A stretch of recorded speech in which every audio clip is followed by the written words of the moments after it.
Imagine waking up one day and being told that if you fall asleep, you will be thrown into a terrifying nightmare where the monsters are absolutely real. You must either survive this nightmare, or you will never wake up again. This is no game. This is not an isekai. This is Shadow Slave, one of the most addictive dark fantasy web novels of all time. And trust me, by the end of this episode, you will understand why millions of readers just cannot stop turning its pages. Our story follows a poor orphan boy named Sunny, who has fought to survive his entire life. But one day, everything changes when he gets infected by a mysterious curse called the Nightmare Spell. From that moment on, sleep is no longer a place to rest, but is turned into a brutal battlefield. If he survives this nightmare, he will gain supernatural powers. If he fails, he dies, and that is all there is to it. So guys, today's story begins with a very dark and intense scene. Imagine a boy named Sunny, and he is in terrible shape. His face is completely pale, and he has such deep dark circles under his eyes that you can tell he hasn't slept in weeks. The scene opens right in front of a police station, where our main character is sitting on a rusty iron bench. To be honest, looking at his condition, you would feel sorry for him because he is incredibly thin and frail. Now, something very interesting happens here. Sunny is holding a cup of coffee. But this isn't some normal or cheap synthetic coffee that poor people living in the slums like him usually get. This is real plant-based expensive coffee that only the rich and high-class people in this world can afford. Now, you must be wondering why a poor guy like Sunny is drinking such expensive coffee? Well, the reason is actually very dark, because Sunny knows his life is about to end. I mean, when someone knows they are going to die, they would obviously spend their remaining savings on themselves, right? So with that thought, Sunny blew all his money on this luxury drink, just to feel rich for once before he dies. Now, he holds the warm coffee in his hands, takes in the aroma, and takes a small sip. But as soon as he tastes the coffee, his face completely twists in disgust. He literally screams, "Man, this is so bitter." I burst out laughing watching the scene because the poor guy blew all his savings hoping he'd get to drink something delicious, but he ended up getting completely fooled. Anyway, since he had spent the money, he forced himself to keep drinking it despite the bitterness. Sunny thinks to himself, "Man, I should have just bought a real piece of meat instead. How was I to know that real coffee tastes this awful and bitter?" Then he consoles himself. "Well, whatever, at least this bitter coffee will keep me awake for a little longer." Now, Sunny was just sitting there, staring into the distance, dozing off, and trying to keep himself awake by slapping his own face. He shakes his head and says, "Man, what a scam this expensive coffee is." After this, he gets up and notices the wealthy people around him rushing past to get to work. They were all giving Sunny very strange looks, because obviously in such a posh area, a poor, sick-looking guy stood out like a sore thumb. Sunny noticed another thing. All those rich people were quite tall and looked incredibly healthy. Seeing them makes Sunny a bit jealous, and he thinks that when a person gets 3 good meals a day, their body probably ends up looking like that. This is a small line, but in my opinion, it deeply highlights the class divide in this world. Anyway, after this, Sunny tries to throw the empty cup into a trash can, but his aim was so bad that the cup lands right outside the bin. Frustrated, Sunny rolls his eyes, then quietly goes over, picks up the cup, and throws it properly into the trash can. I found this scene highly relatable. I mean, we have all been there at some point. After this, a faint smile appears on Sunny's face as he crosses the street and heads straight inside the police station.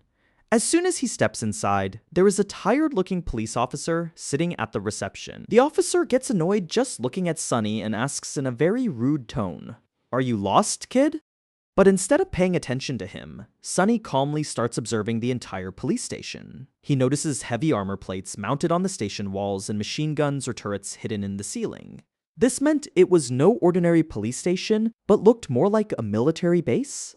Just then, the officer yells angrily, "Hey, I'm talking to you." Sunny clears his throat and says very casually, "No, I'm not lost." Then, scratching his head, he says something that completely changes the atmosphere of the entire police station. He put it down. Sunny says, "I have come to surrender myself here under the rules of the 3rd Special Directive because I am a carrier of the nightmare spell. As soon as Sunny said those words, the officer's irritated expression instantly turned into fear and tension. The officer now looks at Sunny with a very serious and terrified gaze and asks, "Are you sure you're infected? When did you start showing symptoms?" Sunny shrugs very casually and says, "Maybe about a week ago." Hearing this, the cop's face completely lost its color. He turned pale, and a curse slipped out of his mouth. He immediately pressed a button on his computer terminal and made an announcement across the entire police station. "Attention! There's a code black in the lobby. I repeat, code black." Just think about it. A normal-looking skinny boy walks into a police station, and as soon as he arrives, the highest level of alert, a code black, is declared. The suspense that builds up in the story from here is literally next level. Now, before we move forward, let me explain a little bit of the background so that those who are listening for the first time can understand everything clearly. After all, what is this nightmare spell?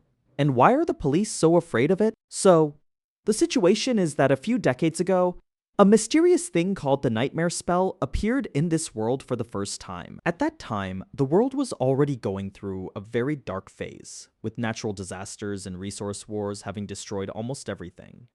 In the beginning, people complained about feeling very tired and sleepy, but no one paid much attention to it. But then, the real problem started when people began falling into a strange sleep from which they wouldn't wake up for days.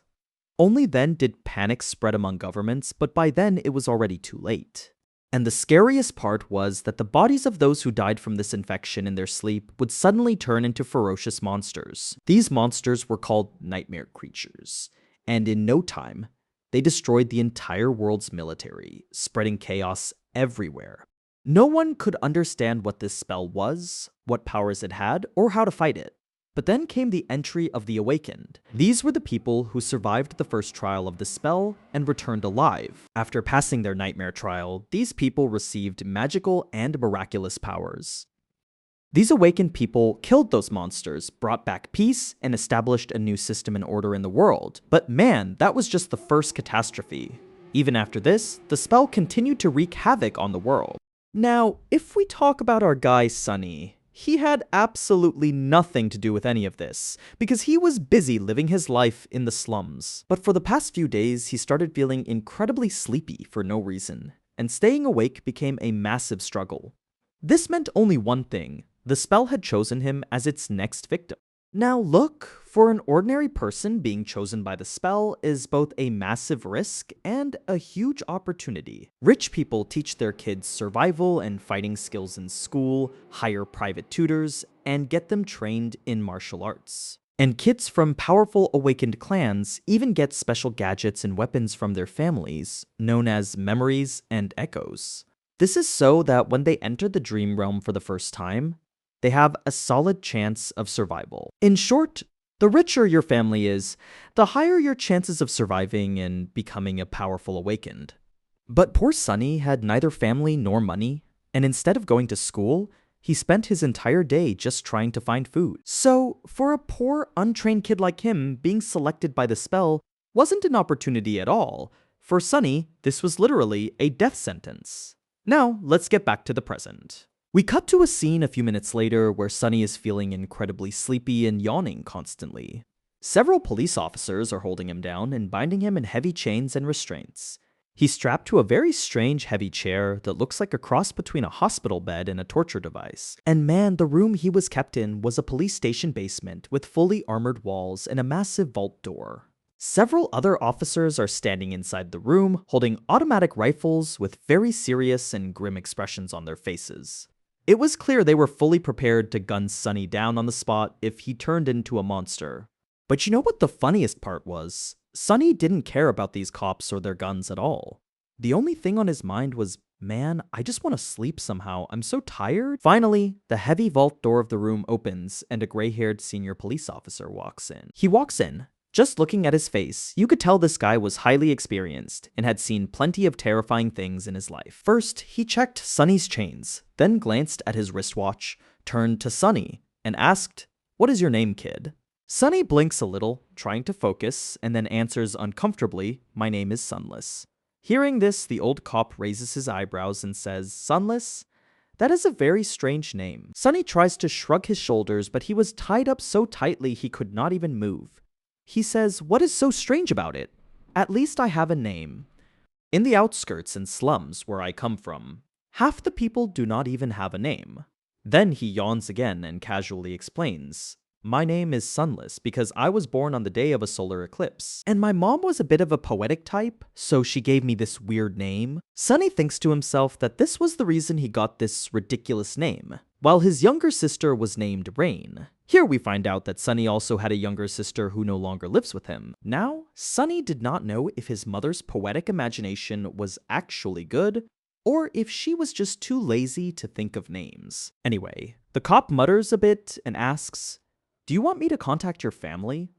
Sunny just shakes his head and says, "There is no one, so do not worry about it." Hearing this, a flash of sadness and grief is clearly visible on the cop's face for a moment, but then he gets serious again. He says, "All right, Sunless, how much longer can you stay awake?" Sunny speaks softly, "Probably not very long." The cop takes a deep breath and says, "Then we do not have time to follow the full procedure. Just keep yourself awake as much as possible and listen to me very carefully, understand?" Without waiting for Sunny's reply, he goes on to ask, "How much do you know about the nightmare spell?" Sunny says, a bit confused, just as much as everyone else, I guess. Who does not know about the spell these days? The cop interrupts him, saying, "I'm not talking about that fancy drama or TV propaganda. Tell me what you actually know." This question was a bit difficult for Sunny. He thinks for a moment and says, "Do I not just have to go to the dream realm? I just have to go there and kill some monsters, which will complete my first nightmare, and then I will get magic powers and become an awakened, right?" Hearing this, the old cop shakes his head because Sunny did not know the reality. He says, "Listen to me carefully. As soon as you fall asleep, you will enter your first nightmare. Nightmares are actually trials or tests created by the Once inside, you will definitely find monsters, but you will also find humans. And always remember one thing. Those people are not real. They are just illusions created by the spell to test you." Sunny immediately asks, "How do you know this?"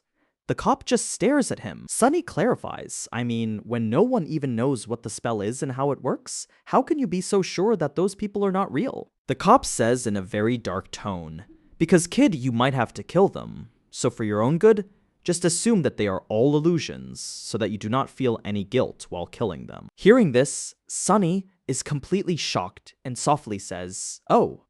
This moment was incredibly intense, because it becomes clear that to survive in the nightmare, you will have to stain your hands with blood, whether it is a monster or a human. The old cop pauses for a second and then continues explaining.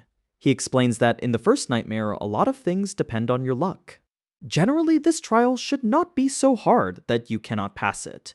The situation you are in, the weapons you get, and the monsters you have to defeat will all be set according to the level of your abilities. Because the spell's job is to test you, not to send you straight to the gallows. However, the cop admits that Sunny is at a bit of a disadvantage due to his situation in poverty, since he has not received any training. But motivating Sunny, he says that kids from the slums are very tough, so he should not give up so easily. Sunny was just nodding along, because now his eyes were closing, and it was very difficult for him to focus on the cop's words. The cop further says that the magic powers you were talking about, you will definitely get them, but only if you survive until the end of the nightmare. What those powers will be depends on what your natural affinity is and how you performed during that trial. But some of those powers will be given to you right at the start of the trial. Now, the cop's voice seemed to be coming from very far away to Sunny, because Sunny's eyelids were so heavy that he was just about to fall asleep. The cop quickly gives instructions. "Remember, the very first thing you must do upon entering the nightmare is to check your attributes and your aspect. If you get a combat-oriented aspect like a swordsman or an archer, things will become much easier for you. And if it combines with a physical attribute, that's even better. Combat aspects are the most common, so there's a high chance you'll get one." By now, the armored room was starting to blur before Sunny's eyes. The cop continues, "And if you're unlucky and get an aspect that has nothing to do with fighting, don't lose hope. Sorcery or utility aspects are also very useful. You just need to know how to use them smartly.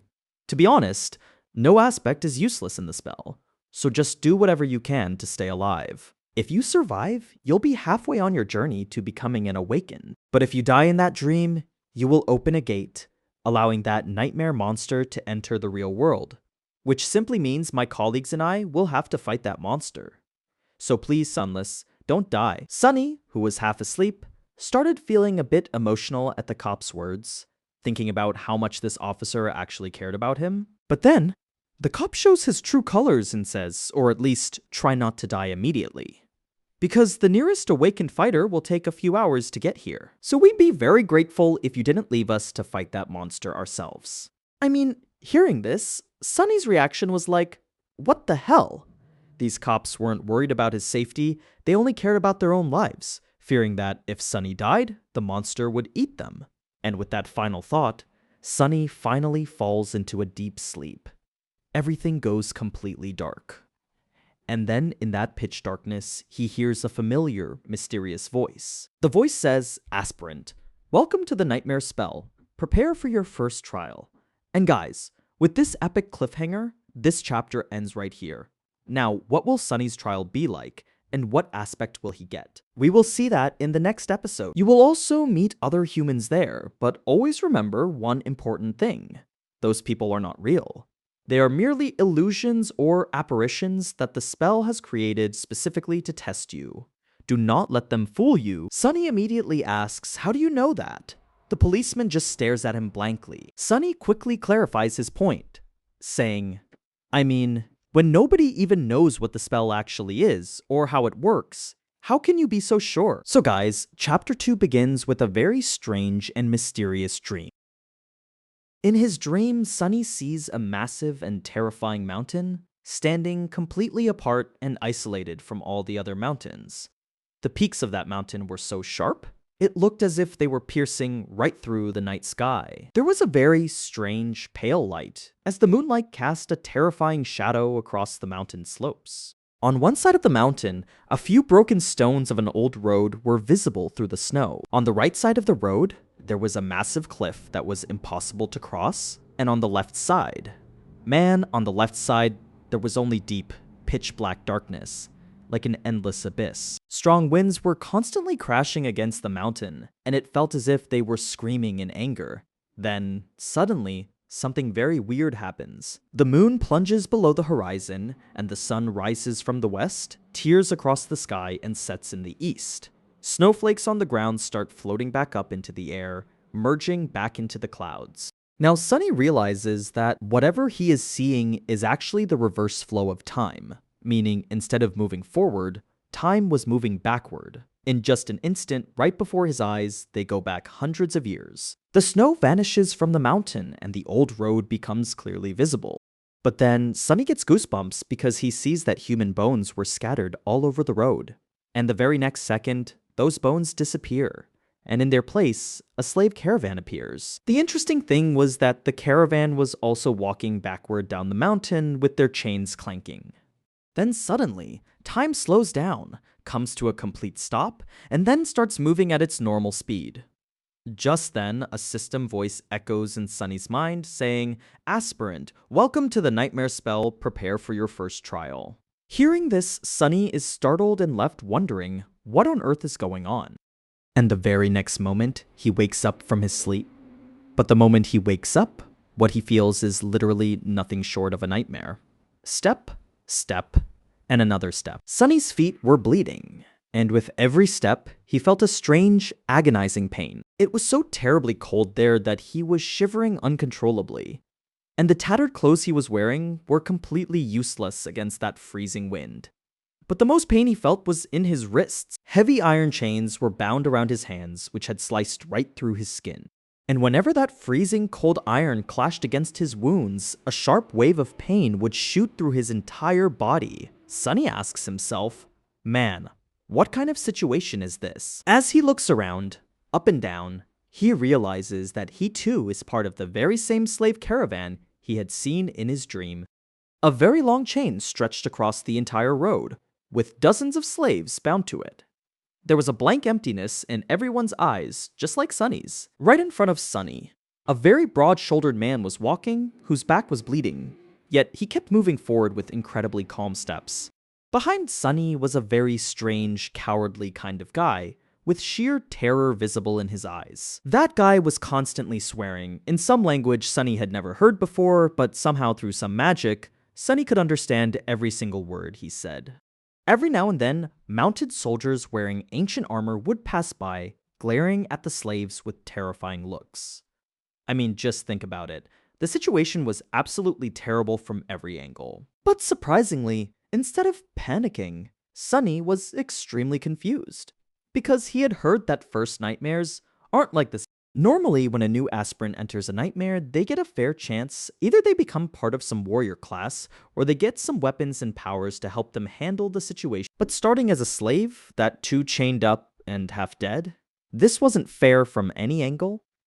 But then Sunny remembers that as challenging as this nightmare spell is, it also maintains a balance.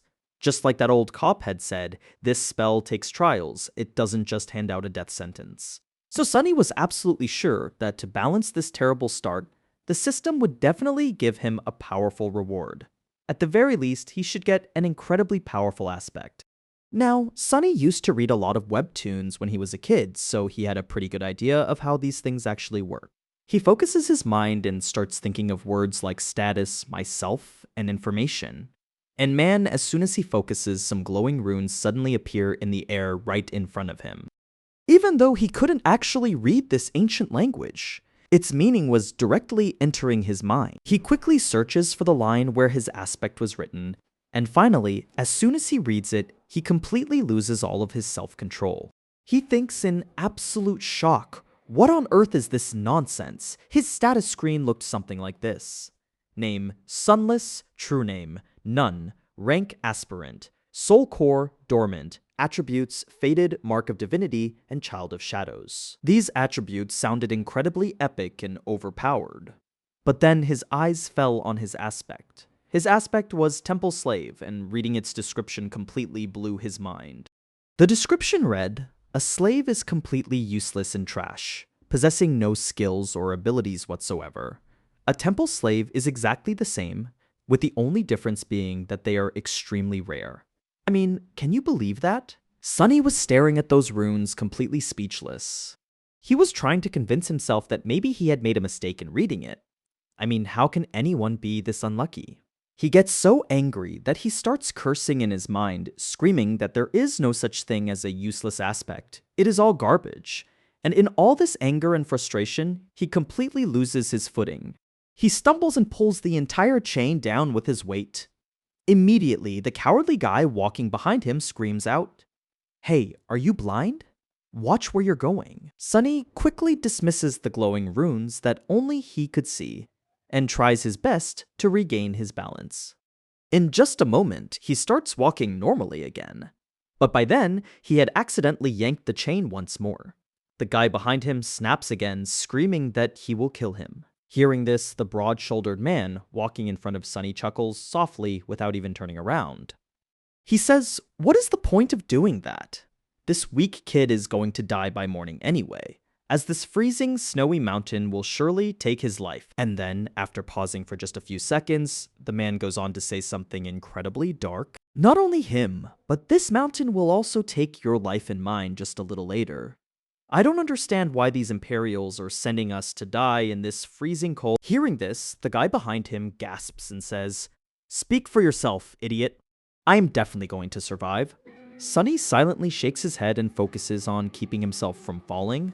He thinks to himself, man, what wonderful companions I've ended up with. Just then, a third voice comes from behind, sounding very gentle and wise.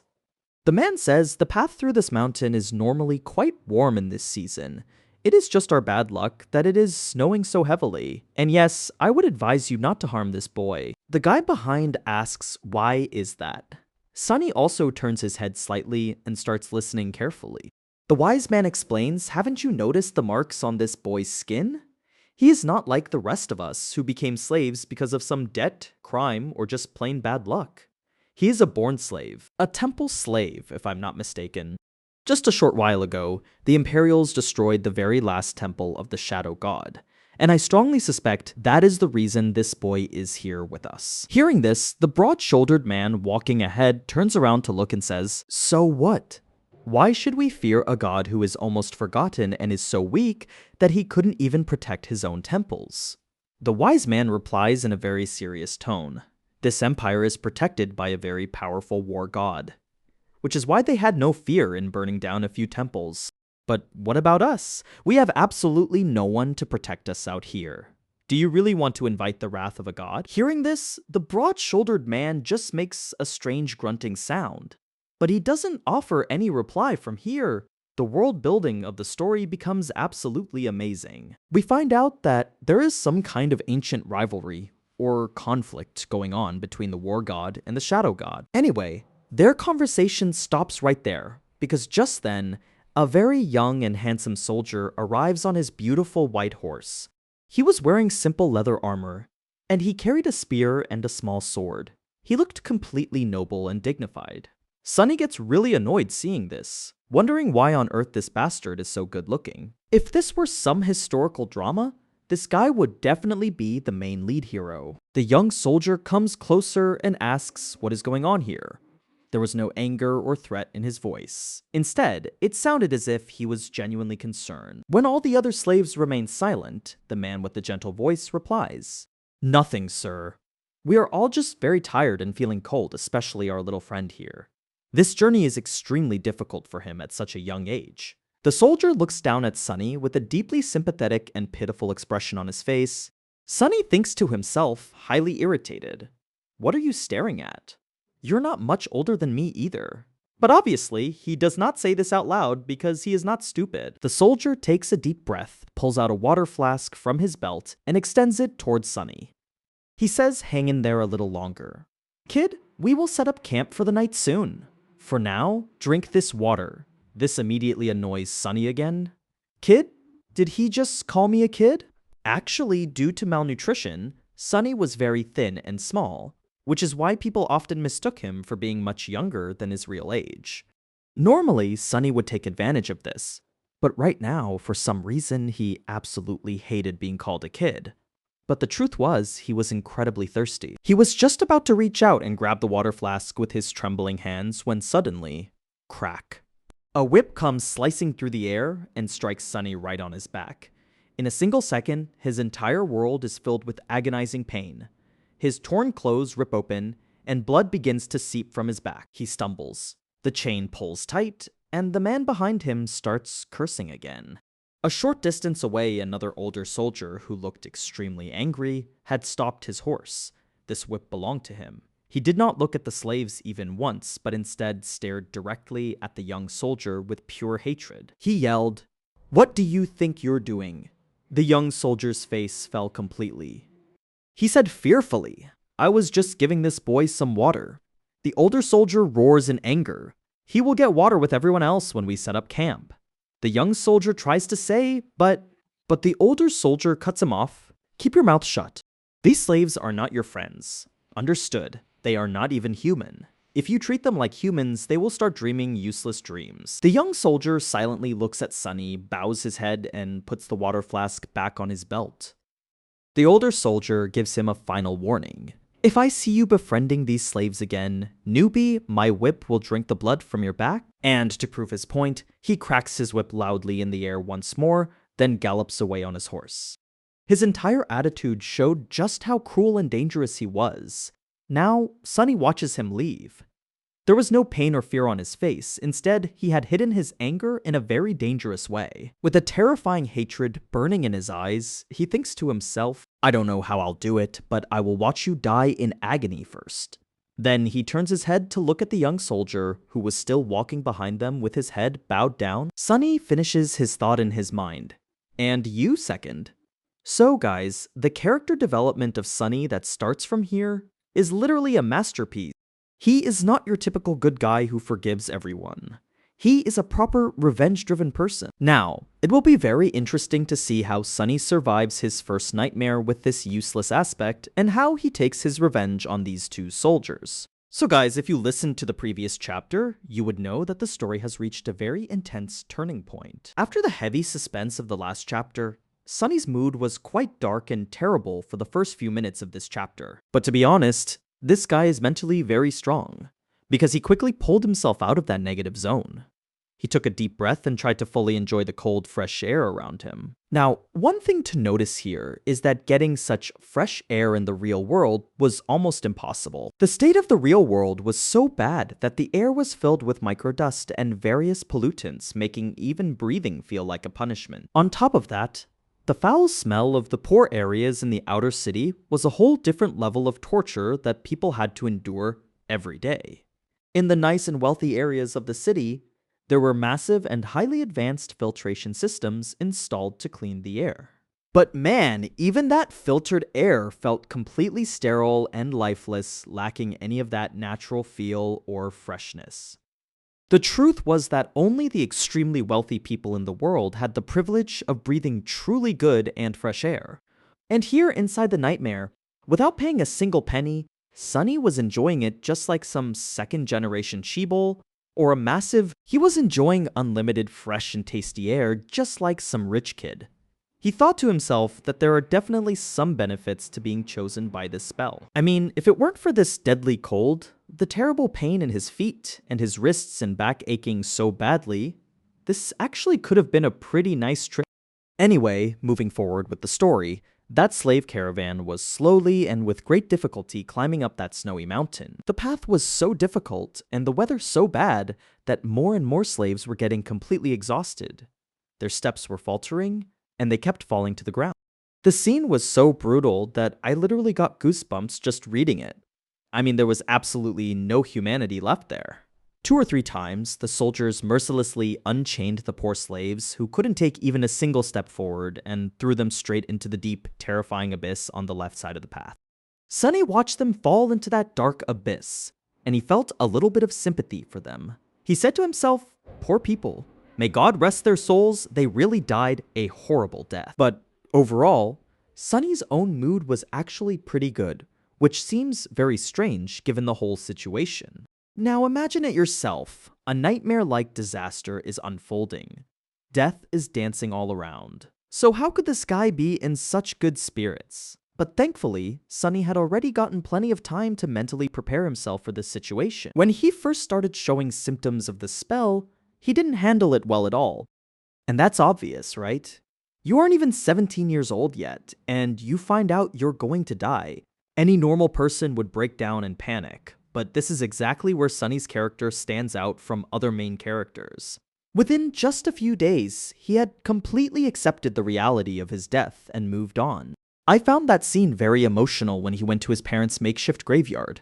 Actually, he was so poor that he couldn't even afford the cheapest slot in a remembrance facility. So he had just carved 2 lines on an old tree in memory of his parents. And when he found out that he was going to die too, he added a 3rd line for himself on that very same tree. And man, as soon as he carved that 3rd line, Sunny suddenly became completely relaxed and carefree. It was as if the entire weight of the world had been lifted off his shoulders. His logic was incredibly simple and dark, which I personally found very interesting. He figured that now he didn't have to worry about earning money, finding food, protecting himself, or planning for the future. I mean, when the absolute worst thing you feared most is already about to happen to you, then what is there left to fear?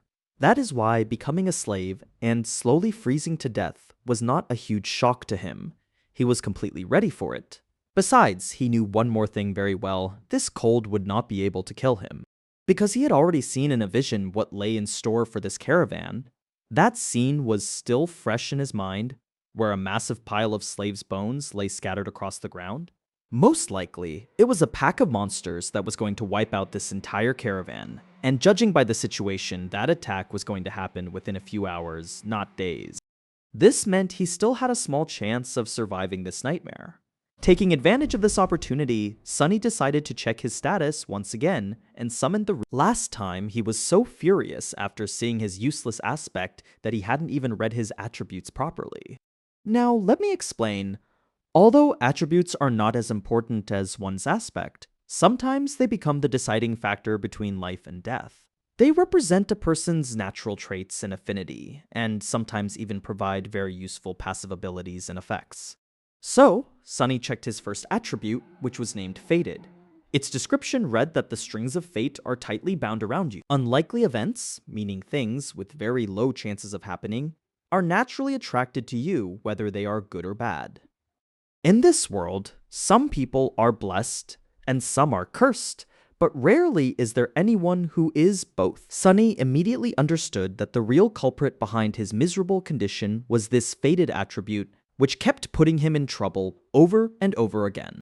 At first glance, it seemed like his destiny was only to die a horrible death and disappear without a trace. But after reading carefully, he realized that the true meaning of being fated is that when he is around, the chances of impossible things happening will increase significantly.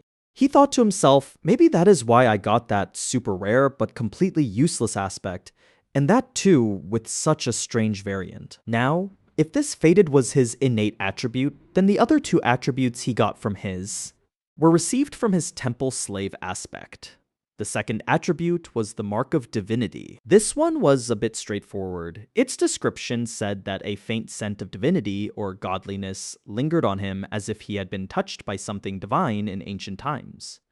This attribute helped him gain entry to certain sacred places inside the dream realm and even enhanced some types of sorcery. But the problem was, there wasn't a sacred place anywhere in sight, and since Sunny's aspect had absolutely nothing to do with magic or sorcery, this attribute was also completely useless to him for now.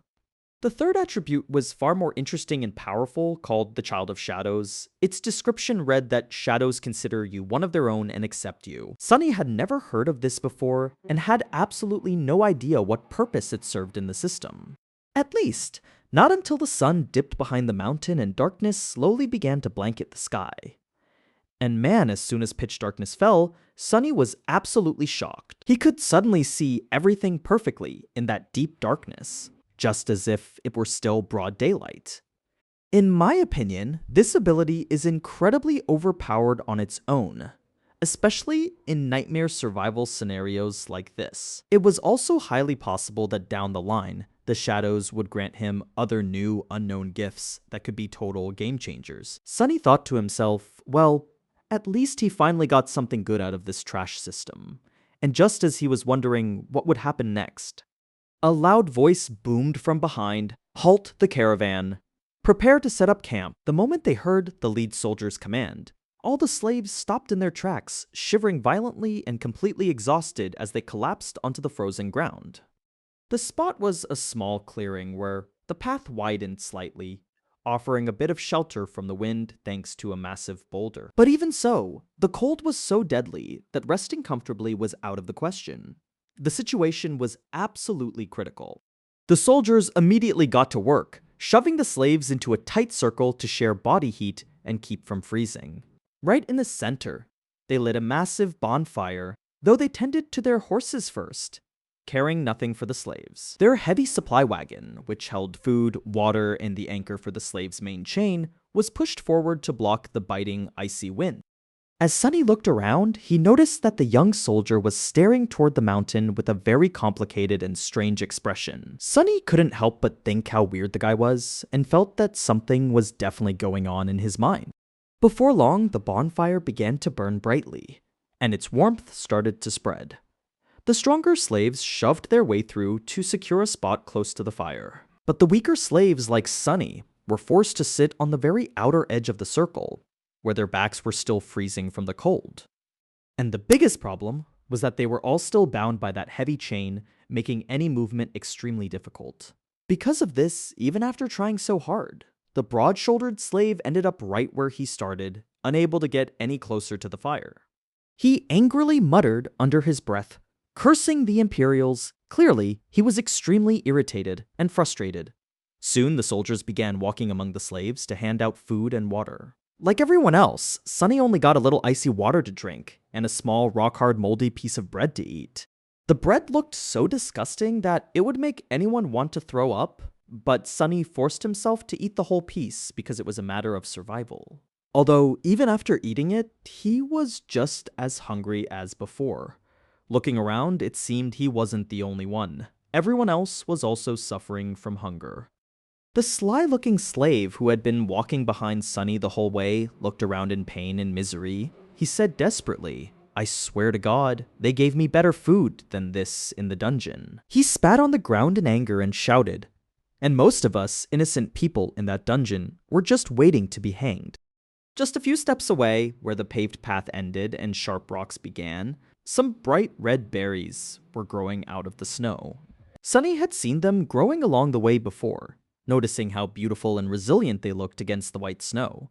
The sly slave's eyes lit up, and crawling on all fours like an animal, he started moving toward them. Just then, a very calm and gentle voice came from behind. "Friend, I would advise you not to eat those." It was the voice of the same slave Sunny had heard earlier. Turning around, he looked at the man properly for the first time. He was a tall man in his 40s, quite thin and strangely handsome with the dignity and grace of a scholar. How such a man became a slave was a huge mystery. He was bound in chains. Hearing this, the clever slave got furious and snapped. "There you go again with your garbage advice. What is it anyway? Why shouldn't I eat this?" The scholar gave an apologetic smile and said in a very calm tone, "These berries are called bloodbane. They only grow in places where a massive amount of human blood has been spilled. That is why they are always found in huge quantities along slave trade routes." Making a face, the clever slave asked with an indifferent attitude, "So what difference does that make?" The tall man took a deep breath and warned, "Bloodbane is extremely poisonous. Just a few of these berries are enough to kill an adult. They destroy a person from the inside." Hearing this, the clever slave backed away in fear, cursed, and glared angrily at the scholar. But Sunny didn't pay much attention to their conversation or this entire drama, because as he was carefully observing the surroundings, he suddenly got a massive shock. He had finally recognized the campsite. This was the exact same place he had seen in his vision at the start of the nightmare, where the bones of all those slaves were buried under the snow. And now he was ready to bet that whatever was going to kill them all was about to happen at any moment. And man, the moment this thought crossed his mind, the situation completely flipped. Suddenly, a deafening, thunderous sound echoed from the sky, terrifying everyone. And the very next second, something incredibly heavy and massive came crashing down straight from the sky. This is where this chapter ends in suspense, and seriously, this cliffhanger was absolutely crazy. Now, what will happen next? What is this massive thing? And how will Sunny escape from here?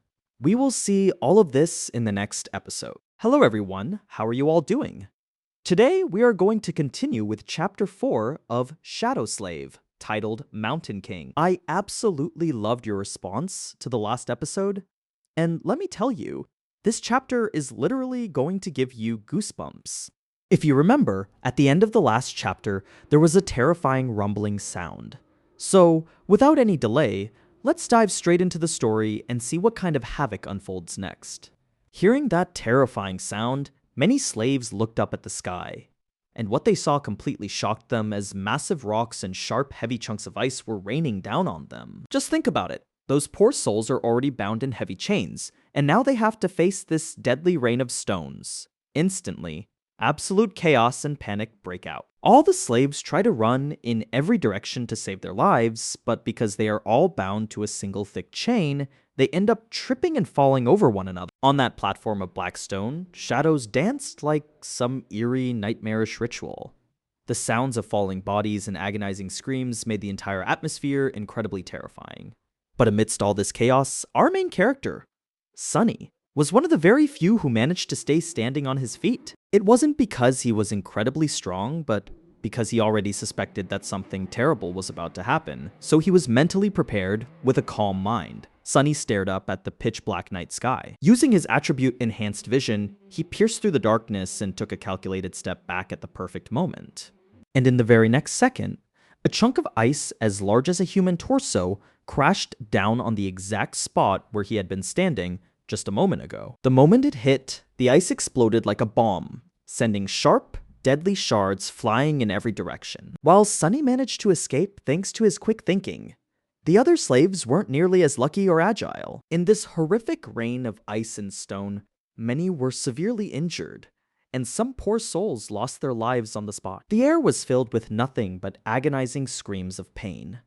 It was a truly dark and intense scene. Just then, the veteran soldier who had brutally whipped Sunny just a few hours ago began screaming in anger. "Get on your feet, you fools! Run towards the wall." Now, he was trying to herd the slaves toward the mountain slope to shelter them from the falling rocks. But before anyone could even hear him or follow his command, a massive heavy object crashed straight down from above. Its impact sent a violent earthquake-like tremor through the ground, violently shaking everyone standing on the stone platform. That massive thing had landed right between the caravan and the mountain wall. And as soon as it fell, a terrifying dead silence fell over the area for a few seconds. Now, when Sunny first saw the thing, it looked to him like a giant, round lump of dirty snow. It was so massive that if a person were sitting on a horse, this creature would be just as tall as them. But then, the creature unfolded its long limbs and stood straight up. Man, it towered over the stone platform like the literal god of death. Sunny was also in shock looking at it, thinking, man, this thing has to be at least 4 meters tall. If I describe the look of that monster to you, it will literally give you goosebumps. It had 2 short, thick legs, and its body was completely shriveled and hunched forward. Its arms were incredibly long compared to its body proportions with multiple joints in them. And do you know what the creepiest part was? It had 4 arms. 2 of its arms ended in massive, terrifying bony claws, while the other 2 were slightly shorter with almost human-like fingers. What looked like dirty snow from a distance was actually the monster's hair. Its hair was yellow and gray, and so thick and coarse that no ordinary arrow or sword could easily pierce through it. On its head were 5 white, pupilless eyes staring down at the slaves with complete indifference, as if looking at tiny insects. Beneath those eyes was a terrifying jaw, half open and packed with razor-sharp, pointed teeth. Thick, sticky drool dripped from the monster's chin onto the snow below, as if it were salivating at the sight of its prey. But I think the most disturbing and terrifying part of this scene was something else entirely. Sunny noticed that beneath the monster's skin, strange shapes were constantly writhing around, just like worms. And unfortunately, Sunny was one of those unlucky people standing closest to the monster, giving him a front row view of this nauseating sight. Completely numb, Sunny thought to himself. Well, this is literally getting out of hand now, and the moment that thought crossed his mind, absolute hell broke loose. The monster launched a powerful attack with its massive claws, aiming straight at Sunny. But like I said, Sunny is always one step ahead. Without wasting even a single second, Sunny leaped to the side to dodge the blow. However, he could only jump as far as his heavy chains would allow him. But he very cleverly pulled that broad-shouldered slave between himself and the monster. This quick reaction saves his life, because a fraction of a second later, the monster's sword-like claws tore viciously through the broad-shouldered man's body. A spray of warm blood filled the air, and Sunny, completely drenched in blood, crashed to the ground, and that broad-shouldered slave, who was now nothing but a corpse, came crashing down right on top of Sunny. Sunny thinks, angrily, damn it, why are you so heavy, man? Because of the blood? Sunny couldn't see anything for a few moments. Just then, he heard a terrifying roar and felt as if a massive shadow had passed over him. Immediately after, the screams of several people echoed loudly through the darkness of the night. The monster had attacked the other slaves. But Sunny paid no attention to those sounds. His main focus was to get that heavy corpse off of him. He was just about to roll the corpse to the side when a violent, forceful jerk yanked the chain. That sudden jolt twisted Sunny's wrists painfully, sending a flash of agony through his mind as if he had been touched by white-hot iron. He was completely disoriented, feeling as though he was being dragged a few steps across the ground. But then suddenly, the chain went slack, and Sunny regained control of his hands. He breathed a sigh of relief and thought, see, the situation could have been worse. At least my hands are intact. He placed both hands on the dead man's chest and pushed with all his might. That heavy corpse wouldn't budge at first. But finally, it rolled to the side and Sunny was free. Now you might think Sunny was finally feeling relaxed, right? Absolutely wrong. Because just then, Sunny's blood literally ran ice cold. At that moment, while Sunny's hands were still on the blood-soaked body of the broad-shouldered slave, he felt something that completely terrified him. He clearly felt something crawling beneath the dead man's skin.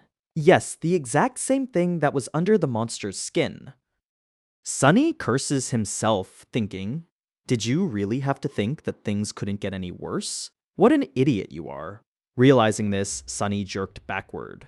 He kicked the corpse away and scrambled as far from it as he could.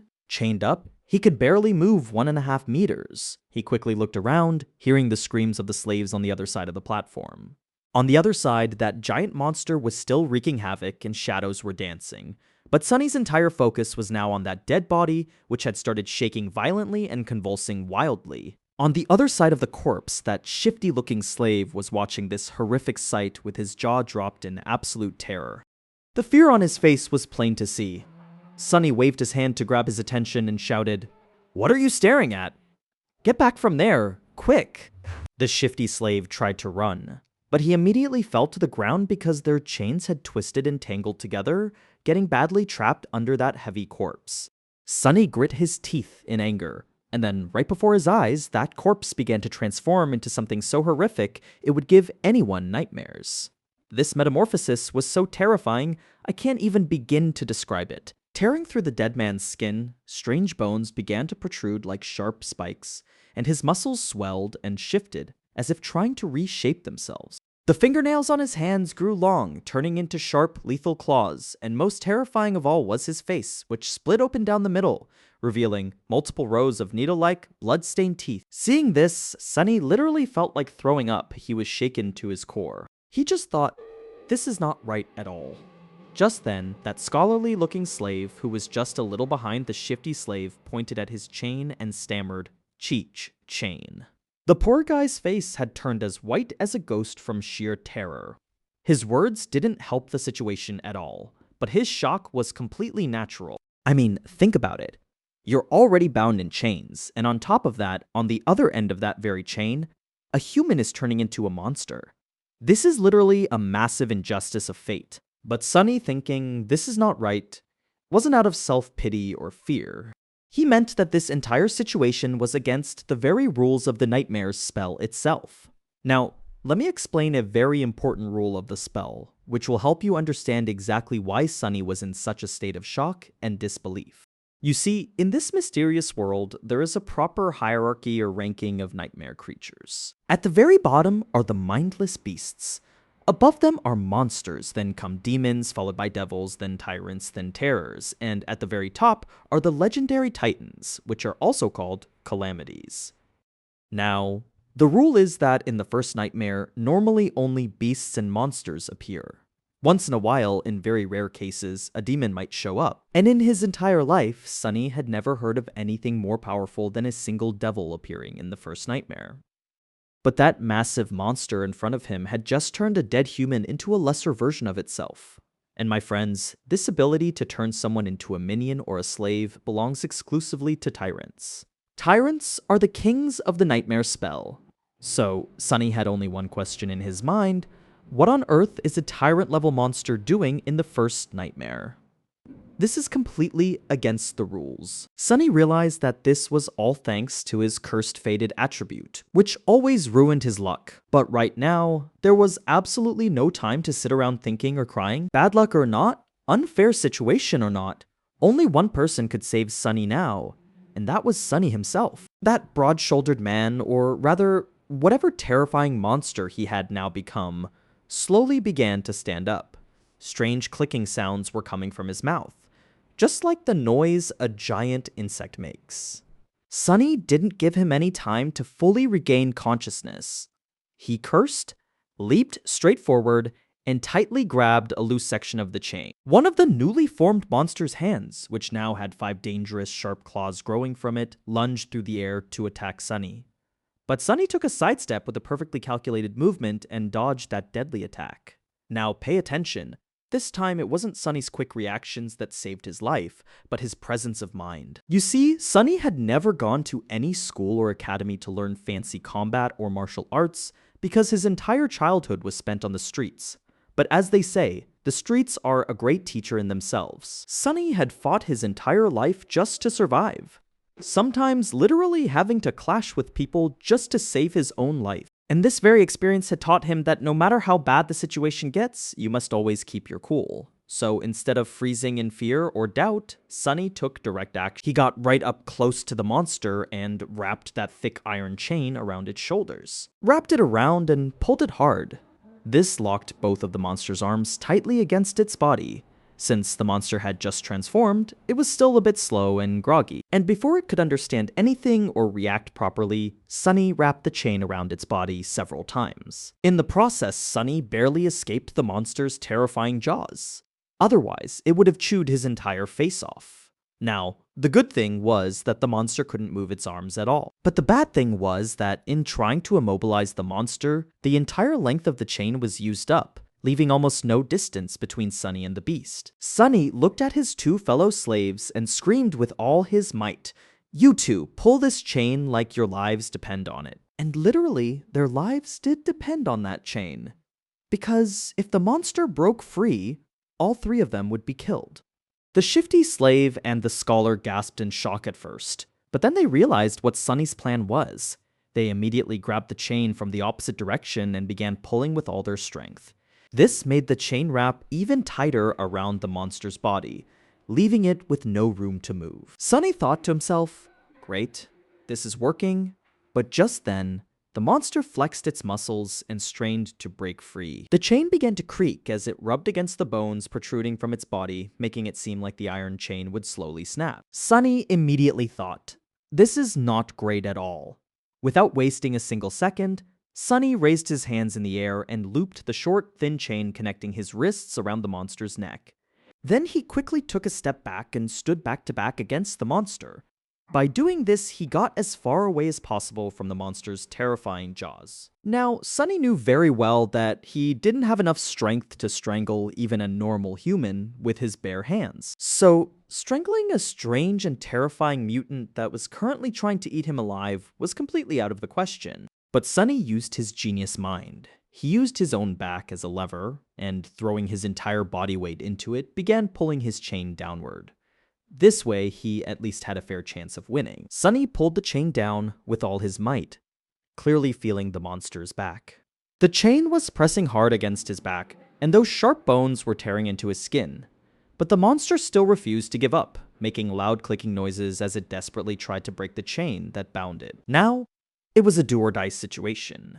The only question was what would break first, the iron chain or the monster itself. Sunny was screaming in his mind with all his might, "Die, die, you bastard." Sweat and blood were pouring down his face, but he just kept pulling the chain down, pulling it down. He poured every single drop of his body's strength into pulling that chain. Every passing second felt like an eternity of endless torture to Sunny. His strength and stamina, which were already low, were rapidly draining away. His injured back, twisted wrists, and muscles shredded by the monster's bones were in agonizing pain. He was just about to give up when suddenly, finally, Sunny felt the monster's body go completely limp. He had choked the beast to death. A moment later, a familiar voice echoed in the air. For Sunny, it was the most beautiful sound in the world. The voice of the spell spoke in a cold, robotic AI tone. "You have slain a dormant beast, Mountain King's larva." So guys, Sunny literally killed a beast in his very first fight without any weapons, using nothing but his sharp mind and raw survival instincts. Now think, if a larva was this dangerous, what will the actual Mountain King wreaking havoc on the platform do to him? Will Sunny survive that giant tyrant monster, or will his first nightmare end right here? We will find out in the next episode. If you liked this fight scene and explanation, please like the video and let me know in the comments. See you in the next chapter. Until then, bye-bye. Sunny immediately thought that the iron chain would slowly break. So guys, at the end of the last chapter, we saw how Sunny risked his very life to take on and defeat that terrifying dormant beast, meaning he had slain the larva of the Mountain King. And as soon as that monster dies, a system notification pops up right in front of Sunny, announcing that he has successfully slain a dormant beast. But what state would that leave Sunny in? Now guys, as easy and cool as this sounds, the actual situation was completely the opposite. Sunny was gasping heavily for breath, and he collapsed straight down onto his knees on the ground. Man, his entire body was in such excruciating pain that it felt like someone had thrown him into a meat grinder and completely pureed him. Even the adrenaline pumping through his body couldn't dull this extreme exhaustion and pain. But despite all of this, Sunny felt a strange sense of excitement and joy deep inside. The sheer satisfaction of killing that larva with his own hands was so massive that for a moment, he even forgot that he hadn't received any memory from the spell. Now, for those of you who are new to the story, let me explain a bit about what this memory business is all about. Actually, in this dream realm, whenever an awakened kills a beast, the spell sometimes rewards them with a special item, which we call a memory. Now just imagine, if Sunny had gotten a magic sword or some powerful armor in this situation, man, how much easier his survival ahead would have been. Sunny was even thinking to himself that, hey, even if not a weapon, if he could have just gotten a warm coat, it would have given him some relief from this freezing cold. Then, motivating himself, he said in his mind 3 seconds, I can only rest for 3 more seconds, because, man, he knew very well that this nightmare wasn't over yet. The real show was still to come. After a while, he somehow brought himself back to his senses and started looking around so he could analyze the current situation. The larva was dead, which was definitely a great thing, but the real problem lay elsewhere. The problem was that he was still tied to that dead larva by a thick chain, and the 2 slaves with him, Shifty and Scholar, their faces were completely pale with fear. Their faces had turned completely pale. The 2 of them were frantically trying to untangle the chain, desperately trying to get a little bit of room to move around. When Sunny looked a bit further away, the sight was absolutely horrifying. Torn bodies and pieces of flesh were scattered all over the ground. Many of the slaves there had been brutally killed, and the few lucky ones who survived somehow managed to save themselves and started running away. Seeing this, Sunny thought to himself, what absolute fools these people are. By running outside, they are literally inviting their own death. Actually, what happened was that at some point that long chain had broken into 2 pieces. And that is why when the other panicking slaves were dragging Sunny, the chain had suddenly gone slack. Sunny thought that if the locking mechanism of these shackles was even slightly normal, he would have definitely tried to free himself right now.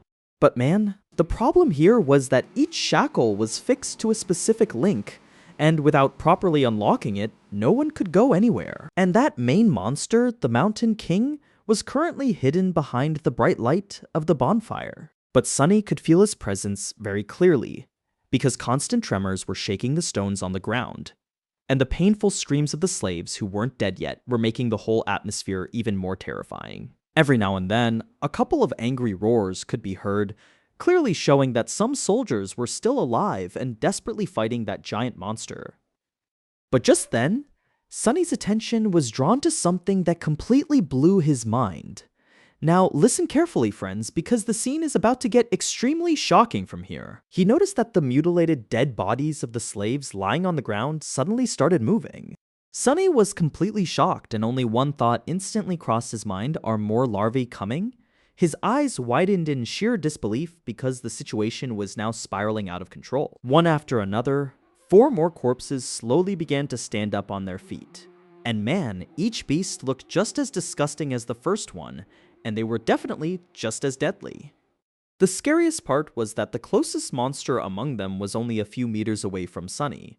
In sheer frustration, Sunny said to himself, to hell with all of this. And then with a sense of helplessness, he thought, I just need to wake up from this nightmare somehow, man. Just then, a strange clicking sound echoed in the air, and one of the beasts turned its head toward the 3 slaves, baring its sharp teeth. Seeing this, Shifty fell flat on his back in sheer terror and started praying to God, started whispering. And as for the Scholar, he seemed completely frozen in his tracks. But Sunny's mind was razor sharp. He quickly scanned the ground, hoping to find some kind of weapon. Unfortunately, there wasn't a single thing he could use to defend himself. So, Sunny took a fearless and incredibly bold step. He tightly wrapped a section of the chain around his hand and raised both his fists in the air. His attitude was crystal clear. Come on, you bastard, let's see what you've got.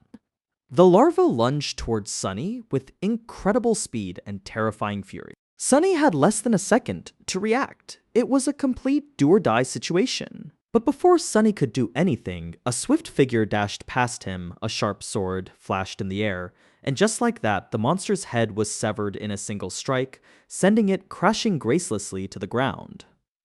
Sunny blinked and thought in utter shock, man, what was that just now? He was completely dumbfounded as he slowly turned his head to the left. And guess who was standing there? With a striking expression, it was the same handsome young soldier who had once offered Sunny water. He looked completely calm and collected, though there was a hint of seriousness on his face. Seriously, there wasn't a single speck of blood or dirt on his leather armor. It looked like a classic hero's entry. Sunny immediately thought, this guy is so awesome. But in the very next second, he corrected himself and thought, what a poser. I mean, he is a total poser. Anyway, with a brief nod, the soldier moved forward to fight the remaining 3 larvae, but after taking a few steps, he suddenly turned around and gave Sunny a long look. Then, in one quick motion, the young warrior pulled something from his belt, threw it towards Sunny, and shouted, "Save yourself!" With just those words, he dashed off to fight the monsters. Showing quick reflexes, Sunny caught the item mid-air and watched the soldier walk away.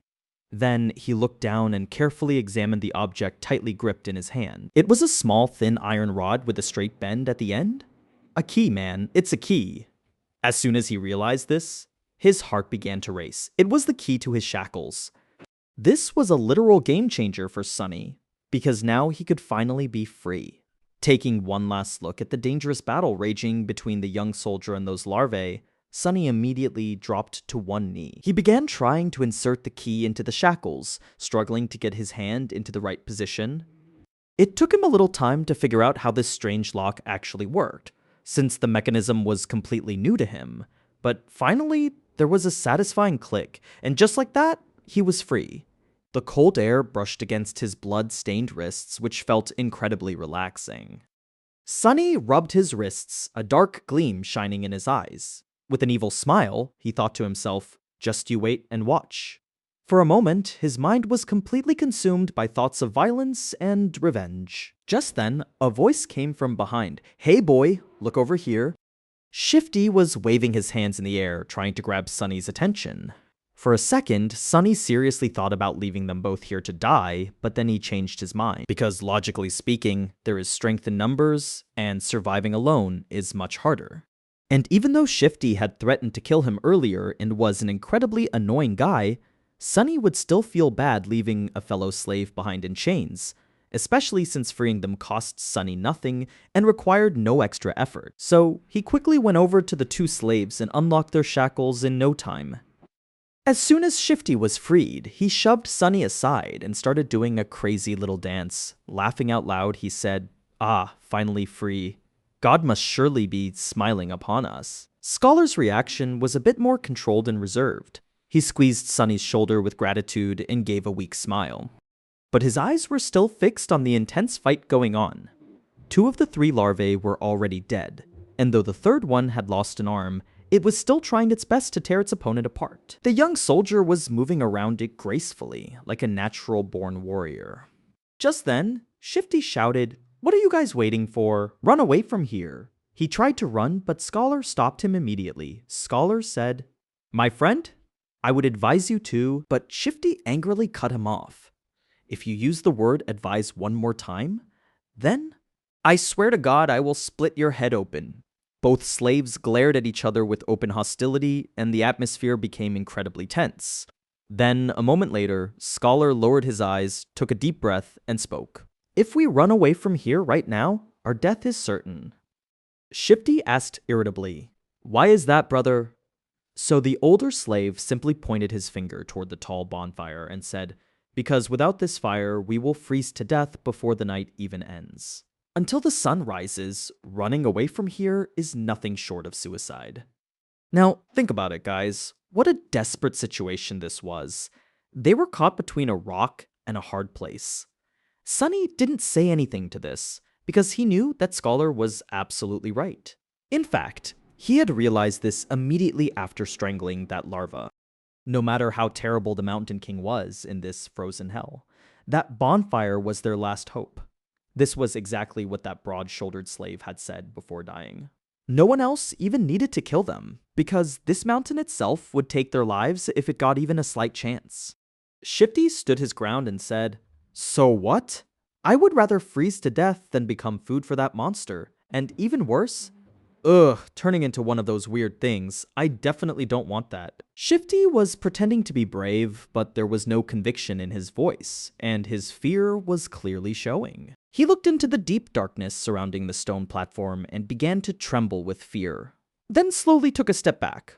By now, that third larva had also been killed, and the young soldier was nowhere to be seen. Perhaps he had gone to join the main fight happening on the other side of the bonfire. Leaving these three slaves completely alone on the mountainside of the stone platform, Scholar cleared his throat and began to explain the situation logically. He said it is possible that the monster is already full from the people it killed earlier. Or it could also be that the Imperials defeat it or drive it away. In any case, if we stay here, we have a chance of survival, even if it is a very small one. But if we run into the darkness, our death is 100% guaranteed. Shifty asked in frustration, "So what do we do now?" Guys, unlike Scholar, Sunny was absolutely sure that the Mountain King would not be satisfied with just killing a few slaves. Nor did he have even a shred of belief that a few normal humans could come together and defeat that monster. There is another fact to understand here, even if they were not normal humans but awakened. Even then, surviving a fight with a tyrant rank monster was no child's play, let alone winning. But Sunny's logic was crystal clear. If he wanted to survive, he had to somehow get rid of that monster one way or another. So Sunny made up his mind and said, "Let's go and see." Shifty stared at him as if he were a madman. He yelled, "Have you lost your mind? Do you want to get even closer to that beast?" Sunny gave him a totally blank look, shrugged his shoulders, and walked straight in the direction of that rampaging monster. Look at Sunny's character here, guys. He is not one of those who hide in fear. He goes straight to face the problem. And right here, this chapter ends on a massive cliffhanger. What will happen next? Will Sunny be able to face the Mountain King? We will find out in the next episode. So guys, welcome back to another spine-chilling episode. Today, we are going to talk about Chapter 6 of Shadow Slave. And trust me, this chapter is literally going to keep you glued to your seats. If you listened to the last episode, you might remember that our main character, Sunny, was stuck in a highly impossible situation. And now in this chapter, Sunny finally has to face that nightmare creature. But man, this was no ordinary monster. It was a terrifying and ferocious monster of the 5th category, known as the Mountain King or a Tyrant. Just think about it, a 5th category Tyrant. The chances of survival in this universe against this monster were so low that if Sunny told anyone he was thinking of fighting it, people would literally laugh in his face. I mean, seriously, people would say, "Brother, have you gone mad?" Because to defeat such a monster, you need to be at least an awakened. And that too, an awakened who is 2 or 3 ranks above this creature. And I certainly do not need to tell you that Sunny was nowhere near anything like that. He was just a weak slave who had no power. Still, Sunny had to deal with this Mountain King somehow, because if he did not, he would have to face an even more painful and horrific death. Personally, I found Sunny's attitude to be absolutely amazing. The situation was such that his luck had been incredibly bad right from the very start, and his chances of survival were so close to 0 that he had simply stopped caring about any of it anymore. His logic was incredibly simple. What is the point of being afraid anyway? He is practically dead already, and once a person is dead, how much more dead can they really get? So, he was totally chill, or at least he was trying his best to keep himself chill. Now let's head straight to the battlefield, where things were going from bad to worse on the other side of the bonfire. The scene was so terrifying, I can't even begin to describe it to you. Most of the slaves had already been brutally killed, and their blood-soaked bodies were lying scattered all over the place. A few remaining soldiers were still trying their absolute best to fight off that monster, completely disregarding their own lives. But it was crystal clear that they weren't going to last very long. Now, the scene the author has described here is truly spine-chilling. Right before Sunny's eyes, that terrifying tyrant picked up a dead slave. The heavy iron chains were still dangling from the body, and the monster opened its horrifying massive jaws wide. And then, with just one crushing bite, it ripped the slave's body right in half. Literally, the body was torn into 2 pieces, and only a few blood-stained remains were left hanging inside the iron shackles. Man, just hearing about this completely blew my mind. The Mountain King's 5 strange, milky, emotionless eyes stared blankly into the distance while it chewed on the slave. Streams of blood were pouring from its jaws, dripping down its chin. This sight was enough to drive any normal human insane. Just then, a soldier noticed that the creature's upper hands were busy because it was eating the slave. Gathering his courage, the soldier let out a loud shout and leaped toward the monster, swinging his long spear.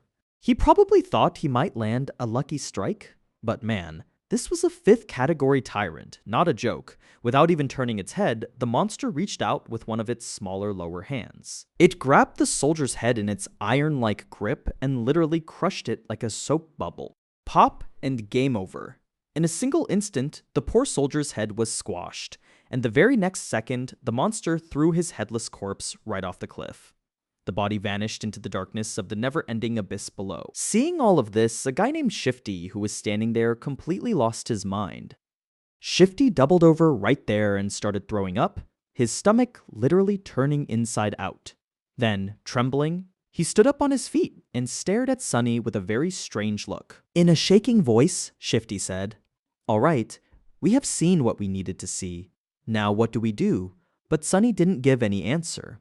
He was just lost in thought, tilting his head slightly to one side as he stared intently at the tyrant, was observing him very closely.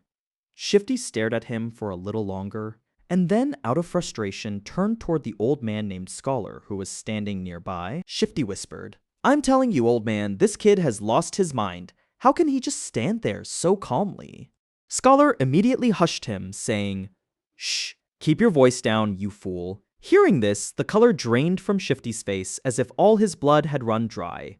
Panicking, he slapped himself and covered his mouth tightly with both hands. Then, he looked toward the tyrant with terrified eyes. But luckily, that horrific monster was so busy devouring the slaves that he did not pay any attention to them. The slaves who were already dead were the lucky ones, but those who were still alive had terrible luck. Seeing this, Shifty slowly let out a sigh of relief. Meanwhile, our Sunny was completely lost in his own world, busy calculating his chances of survival. Only one question kept spinning in his mind: how could he get rid of this thing? The problem was that Sunny did not have any magical powers, nor did he have an army that could bury this tyrant under a mountain of corpses. I mean, he did not even have a decent weapon to scratch that wretched monster. So what on earth was he supposed to do? Sunny turned his gaze away from the monster and looked up at the pitch-black, moonless sky. As he stared into the darkness, a bright flash lit up the air. A burning piece of wood sliced through the wind and struck one of the tyrant's arms, causing a shower of sparks. Who did that? It was the work of the young soldier, whom Sunny had been calling his hero in his mind. That hero had just thrown a burning piece of wood at the monster, and now, with absolute confidence, he was raising his sword into the air. The hero shouted, "Face me, demon!" Seeing this, a light bulb went off in Sunny's head. He thought to himself, a distraction. That is exactly what I need, because Sunny knew very well that he could never kill the Mountain King with his own 2 small hands. That is why he had already decided that he would have to get someone else's help, but no ordinary human would be enough for this task. So Sunny came up with a crazy ingenious plan. He was going to use the force of nature. Sunny's plan was that since he couldn't kill this monster himself, why not let gravity do the job? I mean, literally making gravity his weapon was a 200 IQ move. He was just thinking about the details of his master plan when the young hero's foolish bravery handed him the perfect opportunity. Now, everything depended on how long that overconfident idiot could keep himself alive. Sunny took action immediately and told Shifty and Scholar to come with him, and then he started running toward the other end of the stone platform. This was where that heavy wagon was parked precariously on the edge of the cliff. Shifty and Scholar exchanged highly confused looks, but then they started running after Sunny anyway. Maybe they mistook Sunny's strange calmness for confidence, or perhaps they thought he had received some divine vision. After all, the whole world knows that God often shows special favor to madmen. Meanwhile, behind them, our hero was swiftly ducking under the tyrant's claws. He was constantly striking the monster with his sword, but man, that sword was just sliding off its dirty, thick hide. It was completely useless, leaving not even a single scratch on the monster's skin. In the very next second, the tyrant moved with terrifying speed, lunging all 4 of its arms toward this new and irritating enemy. But Sunny didn't have time to watch any of this. He was running at full speed, getting closer and closer to the wagon. As soon as he reached it, he quickly looked around to make sure there were no larvae nearby. Once he was satisfied, he moved toward the rear wheels of the wagon. The situation was that the wagon was parked at the very top of the stone platform, where the path narrowed. It was positioned diagonally to block the wind, with its front facing the mountain wall and its rear facing the cliff. To prevent the wagon from rolling backward, 2 large wooden blocks or wedges had been placed under its rear wheels. Sunny looked at his 2 companions and pointed toward those wooden blocks in a very serious tone. He said, "When I tell you, pull these 2 blocks out and then push the wagon with all your might." "Got it?" Shifty gaped and asked. "What? But why?" He had a completely foolish expression on his face. Scholar just took one look at those wooden blocks and then looked at the tyrant standing in the distance. He was probably starting to understand what was going on. Meanwhile, our hero was still alive by some miracle. He was dodging between the monster's 4 legs and arms as if he were playing a game. He was always literally half a second away from being completely torn to shreds. Every now and then, his sword would flash in the air, but it was having absolutely no effect. The Mountain King's hide was so thick and his skin was so tough that hurting him with normal weapons was practically impossible. Now, even that young soldier's face was starting to show a little bit of fear. As far as Sunny could see, all the other soldiers were already dead. That's why Sunny desperately needed that lone hero to stay alive just a little bit longer. Sunny prayed in his mind, thinking, "Brother, please don't die just yet." And in response to Shifty's question, Sunny just said, "You'll see for yourself." The very next moment, Sunny started running again. This time, he was following the chain that was attached to the wagon. What he was looking for was very difficult to find among so many corpses, blood, and scattered body parts. But today, for the first time, it felt like luck was on Sunny's side. Before long, he found exactly what he needed: the broken end of the chain. Nearby, he found a set of shackles in which the badly crushed corpse of a slave was trapped. Sunny immediately got down on his knees and quickly tried to unlock it with the key. Just then, he heard a muffled scream. Glancing sideways, he saw the hero flying through the air. Finally, a powerful blow from the tyrant had connected with the hero. But man, you've got to hand it to him, that young soldier literally landed on his feet and slid back several meters across the stones. Surprisingly, all his limbs were still intact and there were no deep wounds on his body. Without wasting a single second, the hero rolled forward. He picked up his sword from the ground and rolled again. This time to the side, narrowly escaping being crushed under one of the monster's massive feet. Seeing this, Sunny thought, rolling, who on earth rolls around on the ground like that in this kind of situation? I feel like the author put a whole Dark Souls reference here, where the player just keeps rolling during a boss fight. Anyway, without wasting any more time, Sunny finally unlocked those shackles. He shook off the dead slave's corpse, and then immediately locked those shackles again. He did it! But this time, he had locked the shackles around the chain itself, creating a makeshift slipknot, basically a noose. Now, everything depended on Sunny's resolve, his hand-eye coordination, and of course, his luck. He looked back at Shifty and Scholar, who were still standing by the wagon, waiting for his signal. Sunny yelled with all his might, "Now." Then he picked up a fairly long section of the chain, stood up straight, and faced the tyrant. The hero turned his gaze to look at Sunny for a second. His eyes first locked onto the chain, and then immediately followed it all the way to the wagon. And man, without showing any emotion, that young warrior put in all his strength. He doubled his attacks to draw all of the monster's attention away from Sunny and onto himself. Seeing this, Sunny was incredibly surprised deep down. He thought, "Oh, so this guy is actually smart too. What a scam, man! I thought he was just a foolish hero." Clearing all the useless thoughts from his mind, Sunny focused completely. All his attention was now on the weight of the chain in his hands, the distance between him and the tyrant, and his target. For that moment, it felt as if time had slowed down a bit. Sunny prayed in his heart, "Please, just don't miss this shot." Gathering all his remaining strength, Sunny spun and threw the chain into the air like a fisherman. Flying through the air, the loop opened up and headed straight toward the fight going on between the hero and the tyrant. Sunny's original plan was to throw the loop on the ground near them so that as soon as the tyrant stepped into the trap, he would pull the chain, and the loop would tighten around the monster's ankle. But man, his plan failed in a spectacular way. I mean, literally, what happened was nothing short of a spectacle. At the very last moment, the Mountain King suddenly backed away, and instead of falling to the ground, The chain's loop perfectly caught the monster right around his neck. The very next second, the loop tightened, just like an iron noose. Sunny stood completely numb for a moment, unable to believe his own eyes. And then he clenched his fists, holding himself back from throwing his hands in the air to celebrate. He screamed with joy inside, "Yes, it worked!" Now, in just a few moments, that heavy wagon will plunge off the cliff, dragging the tyrant down with it, dragging it down into the abyss. Sunny turned around to confirm this, and the moment he looked, his face turned even paler than its usual pale color. Shifty and Scholar had indeed removed those wooden blocks from under the wagon's wheels, and they were desperately trying to push it toward the edge of the path, like madmen. But the problem was that the wagon was rolling very slowly, literally incredibly slowly, much slower than Sunny had calculated. Panicking, he turned back toward the tyrant.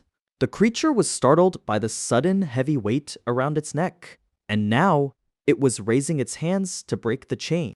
Sunny's eyes widened in terror. If that monster broke the chain, the entire plan would crash right there, and everyone would die. In the very next second, risking his life, our hero slammed hard into one of the tyrant's legs.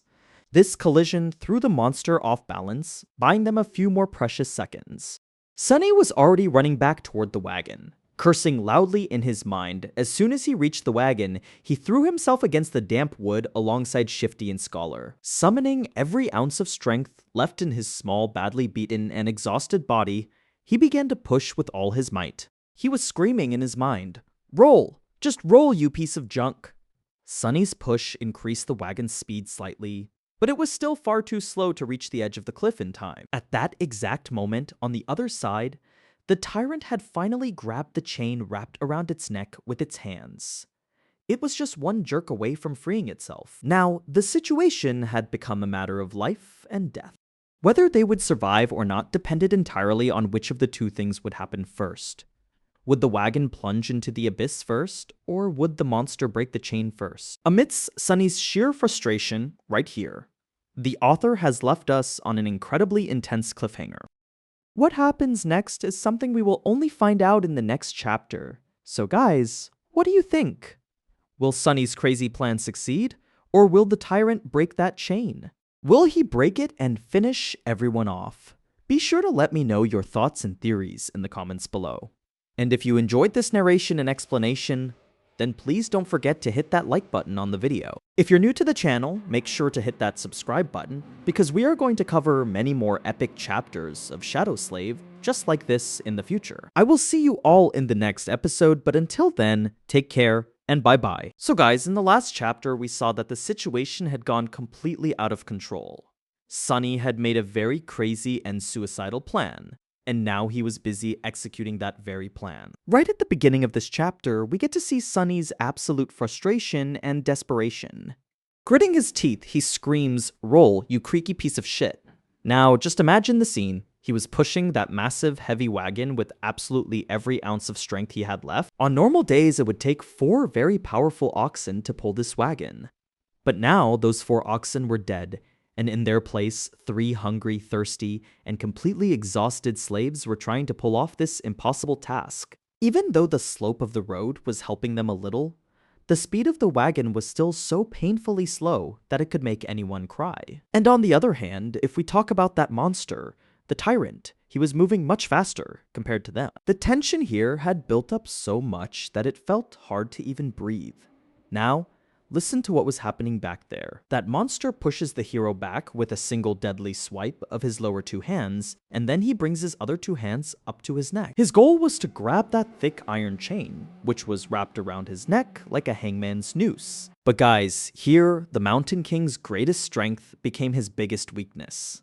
And personally, I found this idea of the author to be absolutely brilliant. I mean, the monster's body was extremely dangerous, and those long, terrifying bony claws of his were absolutely perfect for tearing human flesh apart. But when it came to delicate tasks like grabbing or unlocking a chain, those claws were completely useless. This was the exact reason why it took the tyrant a lot of time to get a proper grip on that chain. On top of that, he also had to be extremely careful to ensure that he didn't accidentally slice his very own neck with those sharp, deadly claws. So, While this monster was incredibly powerful, Sunny took full advantage of its physical limitations. While the beast was busy struggling with the chain, the heavy wagon had already rolled right up to the edge of the cliff. Sunny had only one thought running through his mind. Come on, just a little bit more, and what happened next happened so fast that nobody even had a chance to react. Finally, the rear wheels of the wagon slipped off the road. Now, the entire wagon was hanging right over that dark, endless, and deep abyss. This scene is visually so epic that you can easily picture it in your mind like a movie. Just then, the creature turned and stared blankly at the three slaves with its 5 lifeless, pale white eyes. But right at that moment, the wagon lost its balance and shook violently. Because of this sudden jolt, Shifty and Scholar lost their footing and fell down.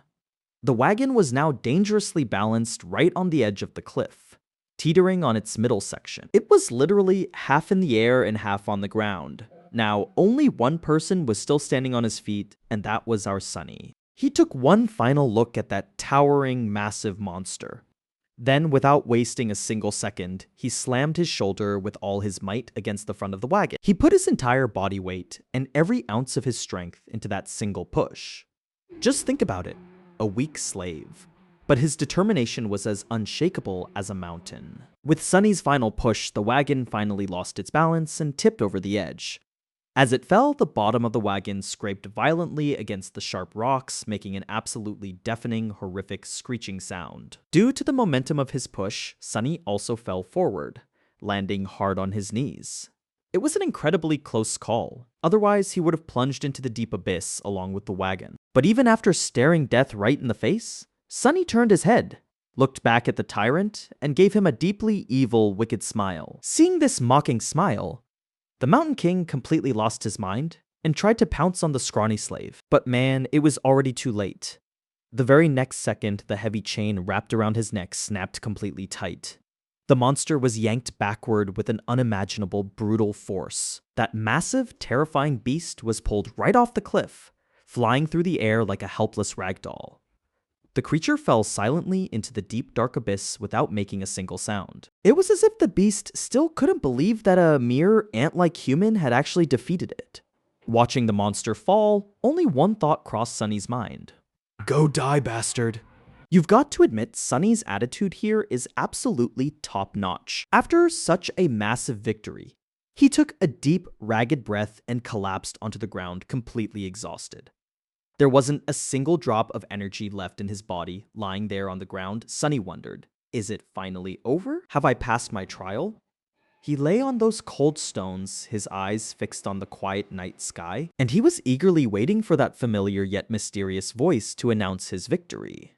He was desperate to hear the voice of the spell, telling him that his first nightmare was finally over. But man, here comes a massive twist in the story. Instead of hearing the victory announcement, Sunny suddenly felt an agonizing pain. The pain he had been ignoring due to the adrenaline rush was now washing over his entire body like waves. His body was completely broken, and now reality was hitting him hard. Sunny groaned in agony, feeling excruciating pain in every single part of his body, especially the skin on his back, which was in terrible shape. First, there were the whip marks from the slaver, and on top of that, the sharp bony spikes of the newborn larva that had pierced his back. Together, they were causing him a hellish pain that no ordinary human could ever endure. And along with the pain, he began to shiver violently as the freezing cold gripped him once again. Sunny's thoughts were now incredibly slow and hazy. Accepting defeat in his mind, he thought, I guess my trial isn't over yet. What more do I have left to do? Just then he noticed a dark shadow looming over him. It was none other than the young soldier, the hero. He still looked perfectly calm, and as always, incredibly handsome. Sure, there was a bit of dust and a few scratches on his armor, but other than that, the young soldier was in perfect condition. Looking at him, you would never guess he had just fought a life and death battle against such a massive monster. The hero extended a hand towards Sunny and said, Stand up? You will freeze to death here. Sunny let out a deep sigh, accepting the bitter truth that his first nightmare was not over yet. And then, Sunny gritted his teeth and, completely ignoring the hero's outstretched hand, slowly stood up on his own feet. This is where Sunny's character really shines. He doesn't want anyone's pity or help, even if he is dying of pain. When Sunny stood up and looked around, the scene was nothing short of a nightmare. A horrific massacre had taken place there. Except for those 3 slaves and the hero, every single member of the caravan had been killed. Dead bodies were scattered everywhere. Some bodies were brutally crushed, while others were torn to pieces. Here and there, the rotting corpses of those strange larva monsters were also lying around, looking absolutely disgusting. The shadows cast by the bonfire danced happily on the stone platform, as if the fire and those shadows couldn't care less about this horrific, death-filled scene. But to be honest, Sunny didn't care about any of this either, because he was so exhausted that he had no energy left to feel anything. Shifty and Scholar were already standing on their feet, looking at the hero with a very strange expression. There was both fear and hesitation in their eyes, because let's be real, whether they had chains on their feet or not, they were still slaves, and that hero was still their slave driver, their master. Seeing their tense and frightened looks, the young soldier took a deep breath and spoke. "Come closer to the fire, all of you. We need to warm ourselves up, and we also need to discuss what to do next." Saying this, without waiting for the reply, the hero turned around and walked toward the fire. Shifty and Scholar hesitated for a moment, looked at each other, and then quietly followed the soldier. Shortly after, the 4 of them were sitting around the bonfire, warming their bodies with its pleasant heat. Shifty and Scholar sat quite close to each other, maintaining a very safe distance from the hero. But as for Sunny, he sat completely isolated from everyone else. It wasn't that he had any specific reason to distrust any particular person. It was simply that he didn't like humans, or rather people in general. I think from this point on, the author gives us a very deep look into Sunny's psychology and his past, giving us an insight. Ever since childhood, Sunny had always been a misfit. It wasn't that he never tried to get close to anyone or make friends. It was just that it felt as if he simply didn't have that ability in him. It was as if there was an invisible wall between him and the rest of the world, which he could not cross. If Sunny had to put this problem into words, he would say that he was probably born without a small but very important gear in his mind. A gear or a part that all other normal humans have, which allows them to connect with each other. But Sunny just didn't have that thing. And because of this, he was often completely baffled by human behavior. He just couldn't understand why people reacted the way they did. And whenever he tried really hard to behave like normal humans or imitate them, his attempt would always fail miserably. And because of Sunny's strange behavior, other people would feel very uncomfortable around him. In short, he was a bit different from the world. And honestly, it is true that if there is one thing people in this world hate the most, it is those who are slightly different from them. Society always casts out anyone who stands out. So over time, Sunny learned only one thing, and that was to avoid getting too close to anyone. He had very comfortably accepted this role of an outcast in his life. And to be honest, this habit of his actually came in very handy, because this loneliness not only made him self-reliant and independent, but it also saved him from being backstabbed by deceivers on many occasions. He had seen many shady characters in his life, and by staying alone, he was able to avoid falling into all of their traps. This was the reason why Sunny was not at all happy or thrilled about the idea of spending the rest of this nightmare with these 3 strangers. Instead of starting a conversation with the 3 of them, Sunny quietly sat by himself, lost in his own thoughts.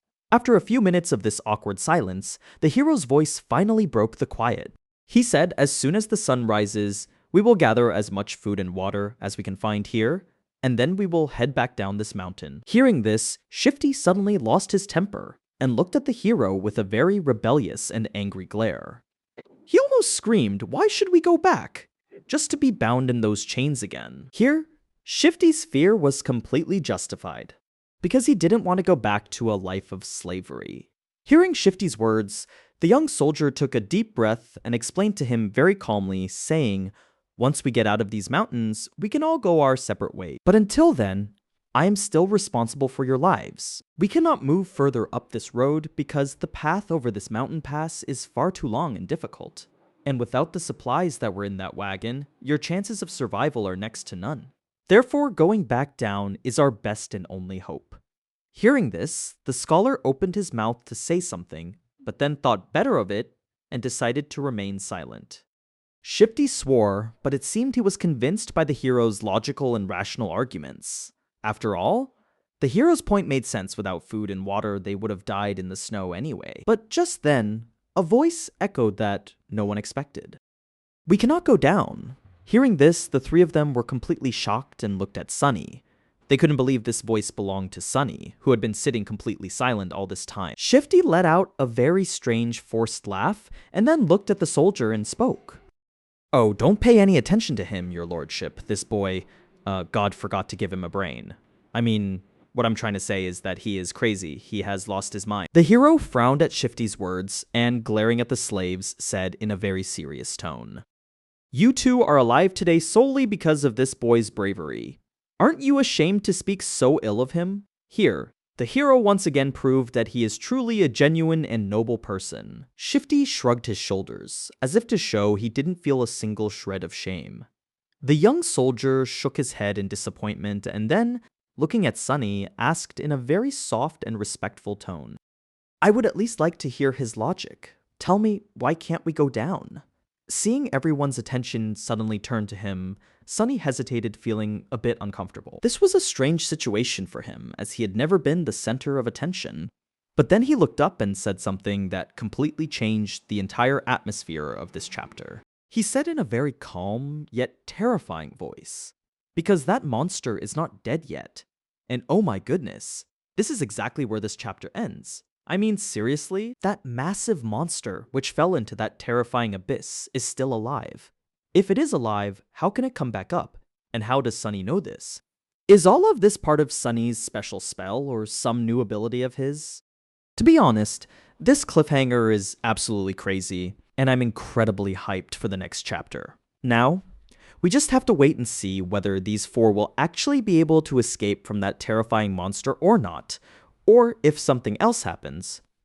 So guys, if you really liked this narration, then please definitely like the video and let me know in the comments what you think is going to happen next. We will meet again in the next chapter. But until then, bye-bye and take care of yourselves. So guys, at the end of the last chapter, we saw how intense the situation had become. Everyone thought that the Mountain King, that terrifying tyrant, was finally dead because Sunny used his brilliant mind to knock that monster straight off the cliff into the abyss. Everyone standing there took a sigh of relief, thinking they were completely safe now. But just then, our main character, Sunny, delivered a line that completely froze the entire atmosphere. In a very serious and dark tone, Sunny said, "Because that monster is not dead yet." Now imagine what a terrifying silence must have fallen upon hearing those words. The eyes of the three survivors, namely Hero, Scholar, and Shifty, went wide with shock, and they stared blankly at Sunny. Scholar couldn't help himself and immediately asked, "Why are you saying that? He fell from such a height, it is impossible for him to survive." But Sunny had a rock-solid, logical reason for saying this. His logic was very straightforward, directly linked to the rules of the spell. Now, for the new viewers, let me explain the concept of the spell a little bit. The spell is a magical system in this world that keeps a record of every single kill and achievement.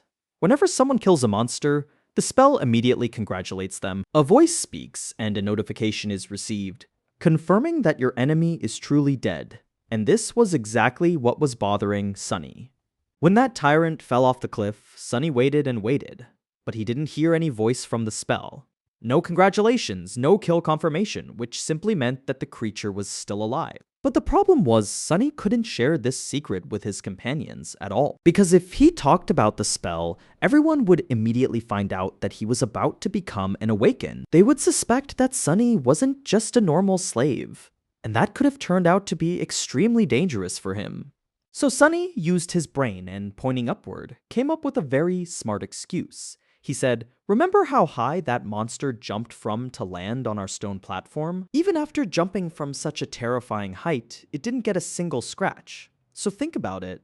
How could it die just by falling off this platform into the abyss?" Man, I found Sunny's presence of mind absolutely amazing. Without revealing his secret, he explained everything to them in a completely logical and scientific way.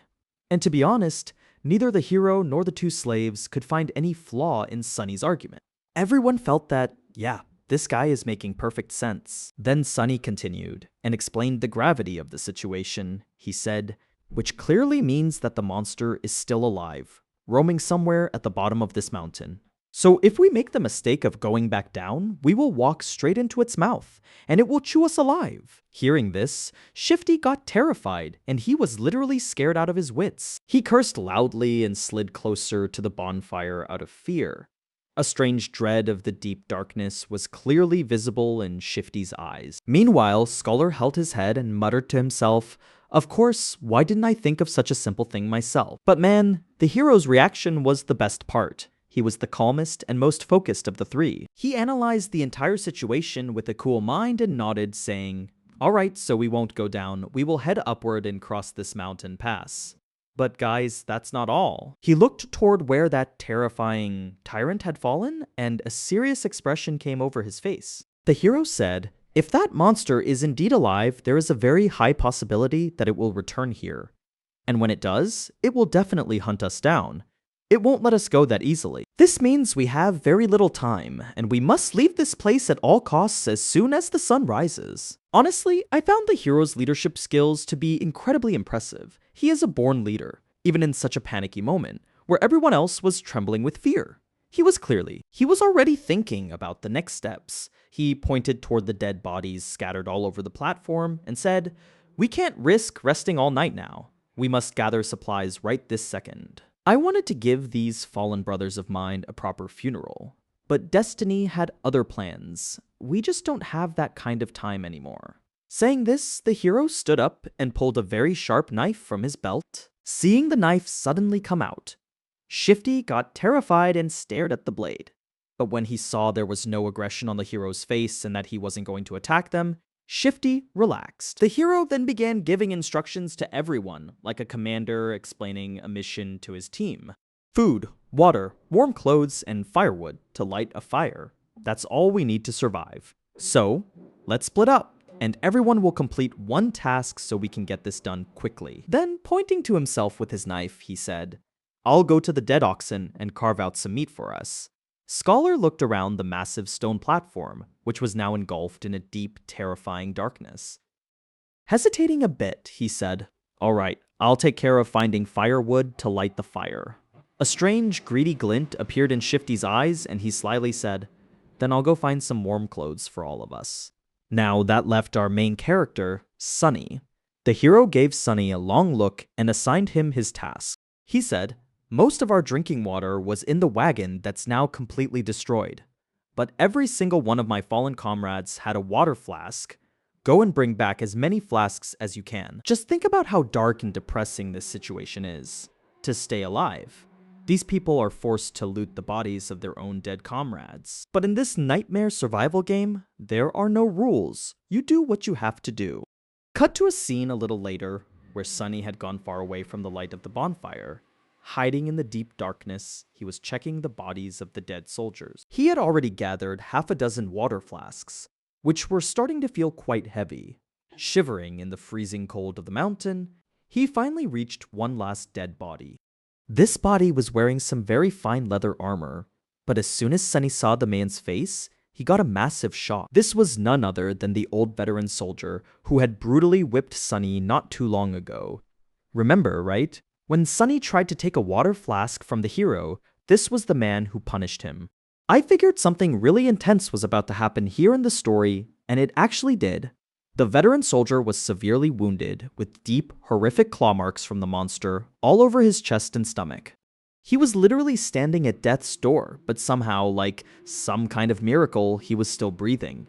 He was writhing in immense pain, and it was crystal clear that his time was finally running out. Sunny knelt down next to the dying soldier and started searching his body for the flask. Only one thought crossed Sunny's mind: what a crazy irony this is. The very man who had ruthlessly beaten him for a single sip of water, today Sunny was standing right in front of him to take his water. That old soldier tried to look at Sunny with his blurry dying eyes. With great difficulty, he raised his blood-stained hand and tried to reach out for something. Sunny looked down and noticed a broken sword lying on the ground nearby. Driven by curiosity, Sunny picked up the sword. In a slightly sarcastic and dark tone, he asked, "Are you looking for this?" But why? Are you guys like those Vikings who need a weapon in their hands when they die so they can go out with honor? The dying soldier didn't give any answer to this. He just kept staring at the young slave with a very intense and strange emotion. Sunny took a deep breath and said very casually, "Well, this will do. Anyway, I promised you that I would watch you die, so here I am." And guys, what happened after this is a massive turning point for this entire chapter, or rather, I should say, this whole novel. Sunny leaned forward slightly, and without any hesitation, he slit the old man's throat with the sharp edge of that broken sword.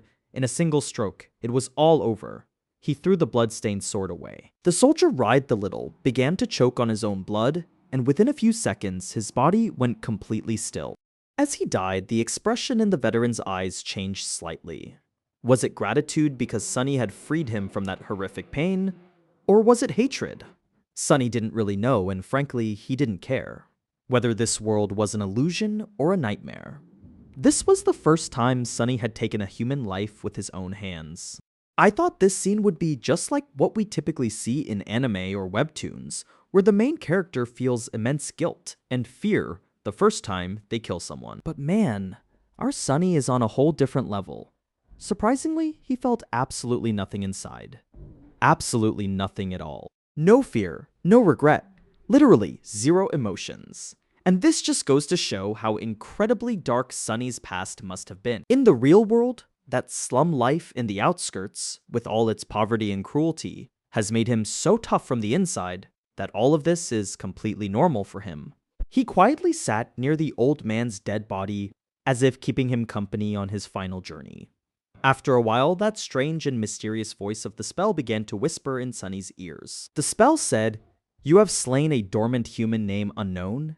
Hearing this, Sunny was a bit shocked, as he hadn't expected that killing a human would also trigger a notification. It crossed his mind, oh right, so killing people is also an achievement in the eyes of the spell. In webtoons and TV dramas, they don't usually show this, as you only get points for killing monsters. He registered this new fact in his mind and decided to remember it for the future. But wait, the story wasn't over yet, the spell's message wasn't finished. Then another notification came, "You have received a memory." Oh man, hearing this, Sunny froze in his tracks, his eyes widening with excitement. He screamed in his mind, "Yes, come on, give me some really awesome and powerful item." Now, let me explain to the new viewers what memories actually are in this Shadow Slave universe. A memory doesn't mean some old recollection, but rather, these are highly powerful magical items in this world. These memories could be a dangerous weapon, a magical armor, or some highly rare enchanted item. Even though he got this memory by killing a lower level human, so it might not be super overpowered, but still, this was a massive blessing for Sunny. The biggest advantage of these memories is that they have no physical weight, and no one can see them. With just a single thought, you can summon them into your hands from anywhere. And the best part, what makes it so special, is that Sunny can take these memories back to his real world as well. In a dangerous and impoverished place like the outskirts, having such a magical item can make the difference between life and death. Sunny was praying with all his heart, a weapon, "Please give me a magical sword so I can survive." But just then, the voice of the spell came again, completely killing the suspense. The spell said, "Received a memory. Silver bell." Sunny let out a long sigh, completely disappointed. Face palming, he thought, well, with my trash luck, what else could I even expect? Still, Sunny thought it was worth checking out this spell. Who knows, maybe it had some hidden power, maybe it had some powerful enchantment, like the ability to release deadly sonic waves, or perhaps the power to repel enemy attacks. Sunny summoned the runes in his mind and focused his attention on the words "silver bell." Instantly, an image of a small glowing bell appeared in the air before his eyes, with a short description written right beneath it. The text read, "Silver bell, a small keepsake of a lost home which once brought comfort and joy to its owner. Its clear and sweet sound can be heard from miles away." Sunny was utterly disappointed and thought, what a piece of crap, what a useless item this is. The very first magical memory of his life turned out to be complete garbage. Just like everything else in his life, he was now starting to realize what a twisted game the spell was playing with him. Anyway, he pulled himself together and thought, never mind, the focus right now has to be on survival. Sunny dismissed the runes and went back to stripping the dead man's clothes. He took off the veteran's warm fur cloak and his sturdy leather boots. Since the veteran was an officer, the quality of his clothes was far superior and more premium than those of the regular soldiers. After putting those clothes on, for the first time in this entire nightmare, the young slave felt some warmth in his body. Leaving aside that brief moment by the bonfire, he was finally literally feeling warm. He thought to himself, well, at least something went right. Although the cloak was stained with blood, Sunny was covered in blood too, so he didn't really care. Then, Sunny looked around in the deep, terrifying darkness with his dark vision eyes. Hero and Scholar were still busy with their tasks, genuinely searching for supplies. But wasn't Shifty supposed to be looking for winter clothes? That man just couldn't stop his greedy and pathetic behavior. Instead of looking for clothes, he was greedily pulling valuable rings off the fingers of the dead soldiers.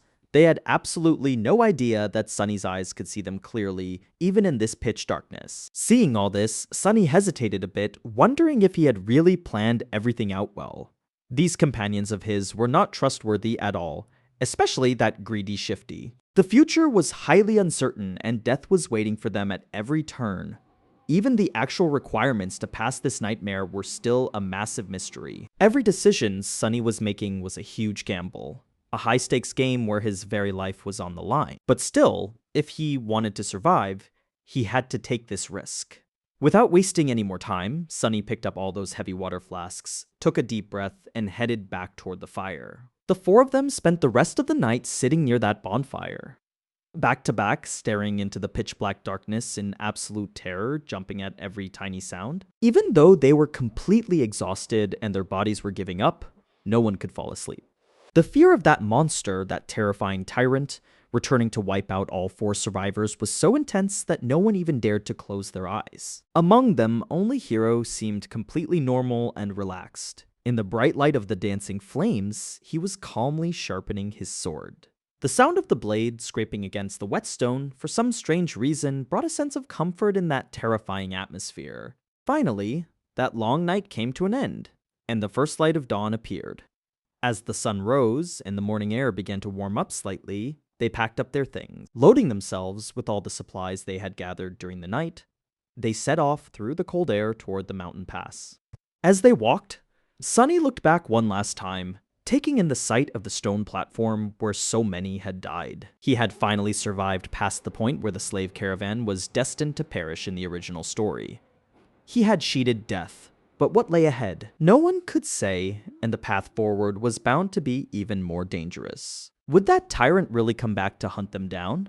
Was Sunny's first nightmare going to throw another major surprise at him? We will find out all of this in the next chapter, guys. So stay tuned with us on this amazing journey. Today, we are covering Chapter 9. And to be honest, this is where the real system and logic of the story begins to unfold. The chapter starts with a very serious problem. Last time, we saw how they escaped that bloody massacre.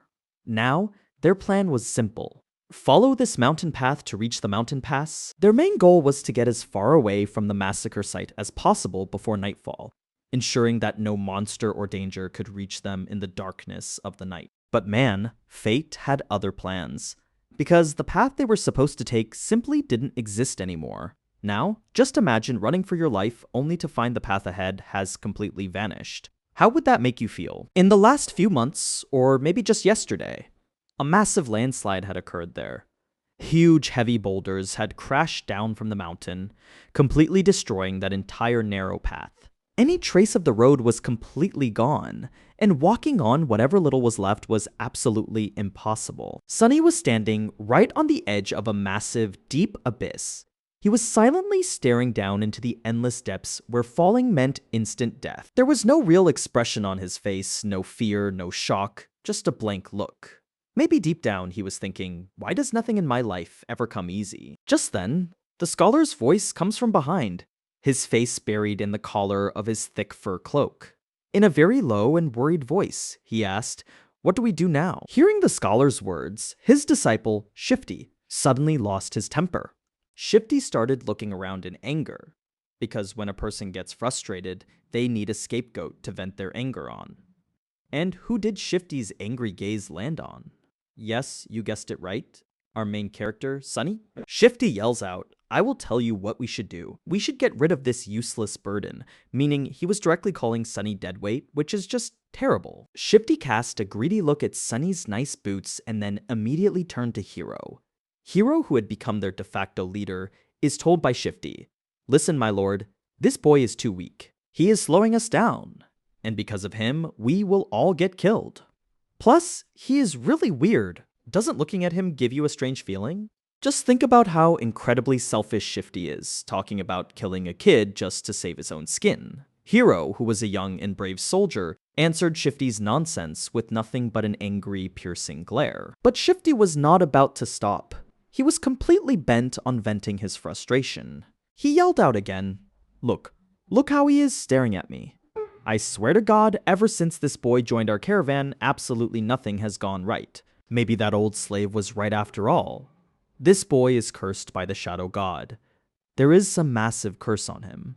Hearing all this, Sunny was feeling so annoyed deep down that he could barely stop himself from rolling his eyes. I mean, he found Shifty's stupidity both hilarious and infuriating. It was true that Sunny was unlucky and had terrible fortune, but the actual truth was the exact opposite of what Shifty was trying to prove. The truth wasn't that Sunny had brought disaster upon this slave caravan. Rather, the truth was that this caravan was already doomed to begin with, and these people were going to die anyway. And because Sunny had terrible luck, he ended up getting stuck on this sinking ship. Seeing this situation, the scholar cleared his throat, stepped in, and said, "But I never actually said that he is cursed." Cutting him off, Shifty snapped, "Whatever. Shouldn't we just leave him behind for our own safety? Besides, he is so weak that he won't survive much longer anyway." Now, there is a very intense and subtle moment here, which made me feel that this scholar's character is highly suspicious. The scholar looked at Sunny with a very strange and deep gaze. Sunny felt that maybe he was just overthinking things, but there really was a very calculating and cold glint in that old slave's eyes, as if he was playing chess in his mind, viewing Sunny as just another pawn. Finally, the scholar shook his head and spoke in a very diplomatic way. "Don't be in such a hurry, my friend.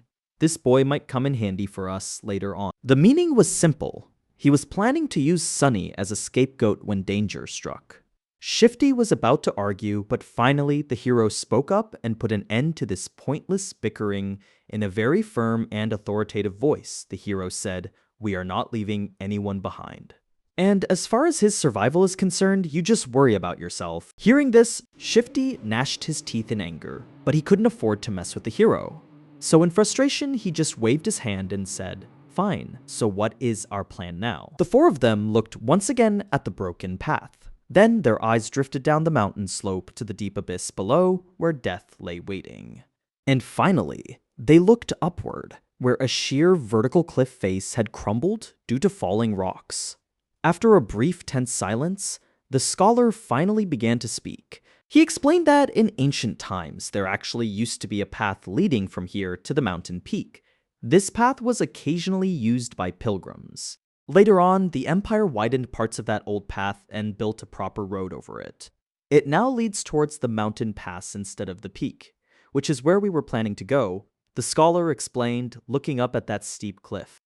The remaining parts of that original old path must still exist somewhere above us. If we can somehow manage to climb up there, we can follow that old path and make our way back to the intact, safe section of the road without any trouble. Hearing the scholar, everyone followed his gaze and looked up at the mountain. Just the thought of climbing that dangerous slope made everyone uneasy, and they started shifting uncomfortably except for the hero, of course, who stood there completely calm and relaxed as always, like some great saint. Because of that rockfall, the slope was no longer a completely vertical wall, but its angle was still so incredibly steep that climbing it was nothing short of a suicide mission. Shifty was the first to voice his anxiety, shouting, "Climb this? Have you lost your mind? Are you crazy?" The scholar shrugged helplessly and gave a very practical response, asking if he had a better idea. Obviously, no one had any other option, and taking the risk of climbing was far better than just waiting around and walking straight into the jaws of death. After a bit of preparation, they began their climb up the mountain. Shifty and the scholar, driven by greed and stubbornness, carried the heavy weapons they had scavenged from the dead soldiers. But Sunny made a smart move here. even though he felt a bit sad about it, deciding to leave his newly acquired short sword behind. He knew this climb was no ordinary trek. It was going to completely test their endurance and stamina. That sword might not have felt very heavy right now, but during a steep climb, every single extra gram of weight soon starts to feel like a ton. And anyway, being the weakest member of the group, Sunny was already struggling to keep pace with those well-built men, so he didn't have many options. Shedding a few kilograms of iron was the best way to survive in that situation, and I think this is exactly where we can clearly see Sunny's survival instincts at play. Now, carrying the weight of the supplies on their shoulders along that mountain road was already a difficult task. But climbing straight up that mountain became pure torture. After just half an hour of climbing, Sunny felt as if all the muscles in his body were melting. His lungs felt like they were on the verge of bursting, and even breathing was incredibly painful. Gritting his teeth, Sunny somehow stopped himself from giving up and kept pushing forward and upward. He had to constantly remind himself to watch his step because even a single misstep could be fatal. On that unstable, icy slope, a tiny mistake or a single slip would send him tumbling straight into the abyss of death. There was absolutely no chance of survival. To distract himself from the agonizing physical pain and the fear of death, Sunny tried to think. He told himself to focus on something good, some pleasant thought. But in this hellish place where he was a slave on the verge of death, what happy thoughts could he possibly have? When no other happy thoughts came to mind, Sunny began to imagine what kind of reward he would get once this trial was over. And guys, this is where the part of the chapter begins that I have been eagerly waiting for.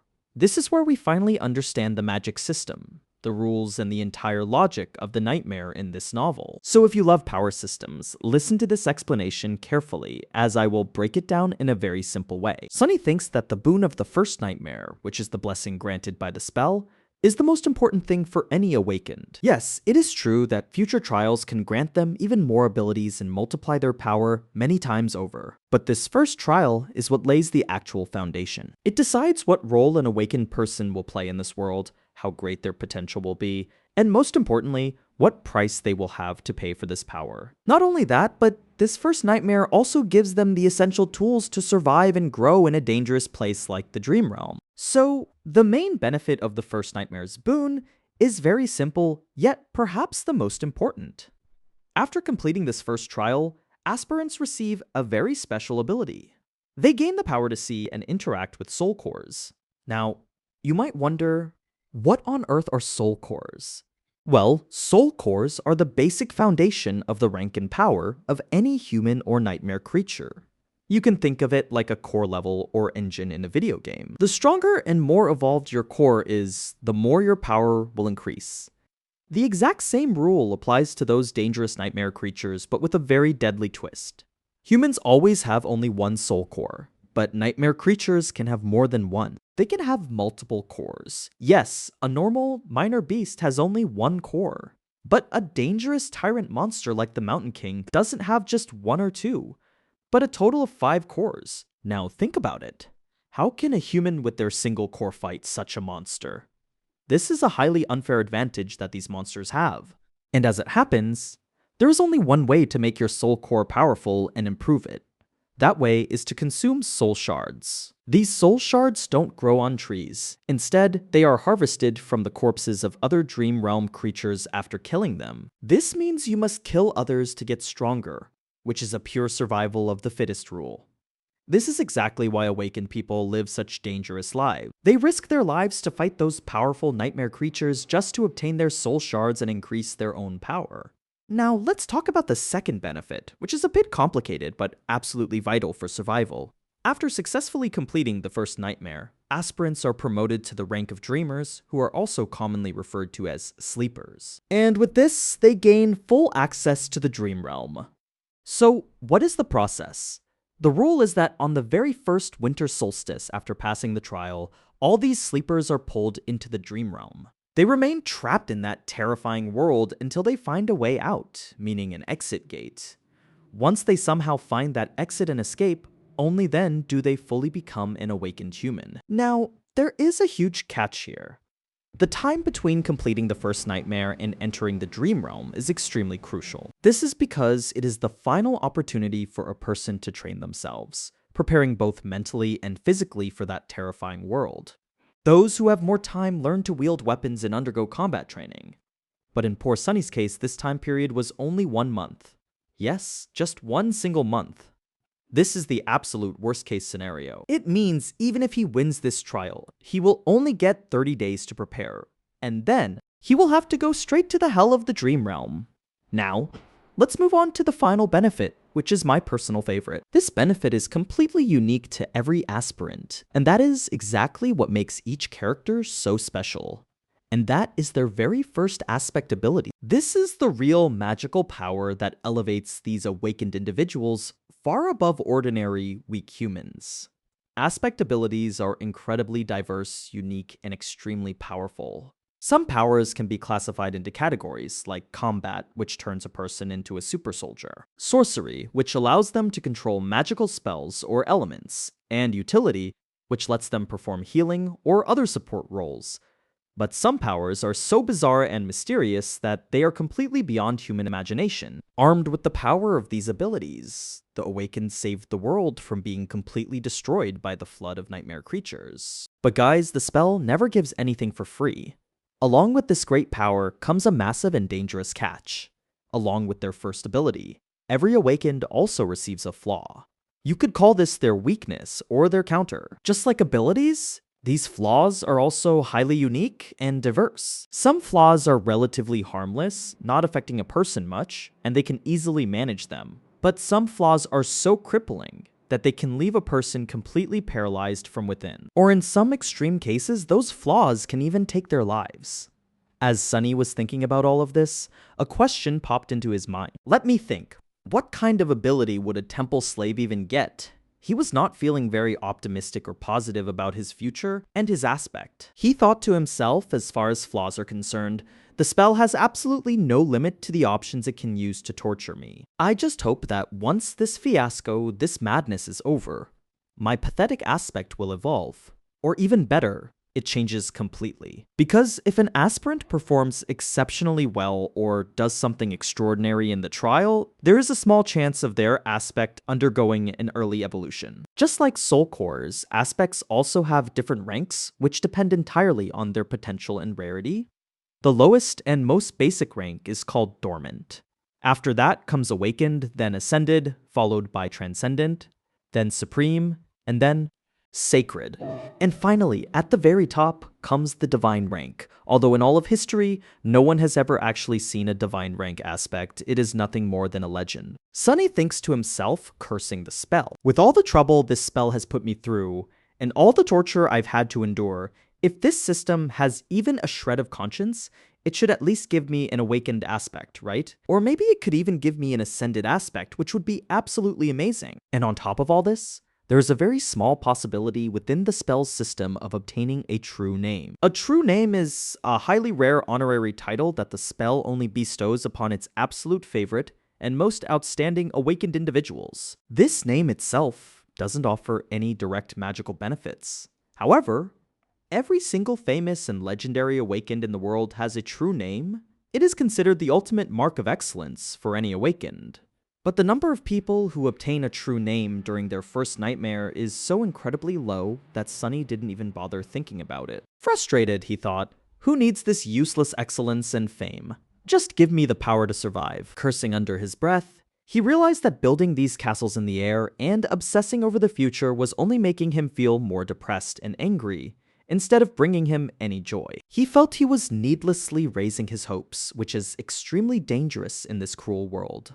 Sunny thought gloomily, maybe I am just allergic to dreaming and imagining good things, and having an allergy like that would be incredibly ironic. Especially considering that it was his destiny to spend half of his remaining life in the terrifying nightmare world of the dream realm. And that is only if he managed to survive long enough to even reach that world in the first place. But anyway, Sunny's journey through his thoughts wasn't entirely useless. When he looked up at the sky, taking his eyes off the slippery and sharp rocks beneath his feet, he was hit with a dose of reality. He noticed that the sun had gone down quite a bit and the day was fading, and now that he snapped out of his thoughts and paid attention, he realized that the air had also grown much colder than before. The icy mountain wind was now piercing through his thin clothes, biting right into his bones. Sunny thought to himself, well, at least these thoughts helped pass some time, otherwise this climb would have killed me. But now, the biggest and most terrifying problem stood right in front of them. Slowly, a deep darkness was spreading all around, and the last rays of the sun were disappearing behind the mountain. Night was approaching rapidly, and we all know what night means in this nightmare world, don't we? It means pure horror, a dance of death, and who knows what fierce, terrifying creatures are waiting in the dark, thirsting for their blood. So from here on, the story is going to get even darker and shift into pure survival mode.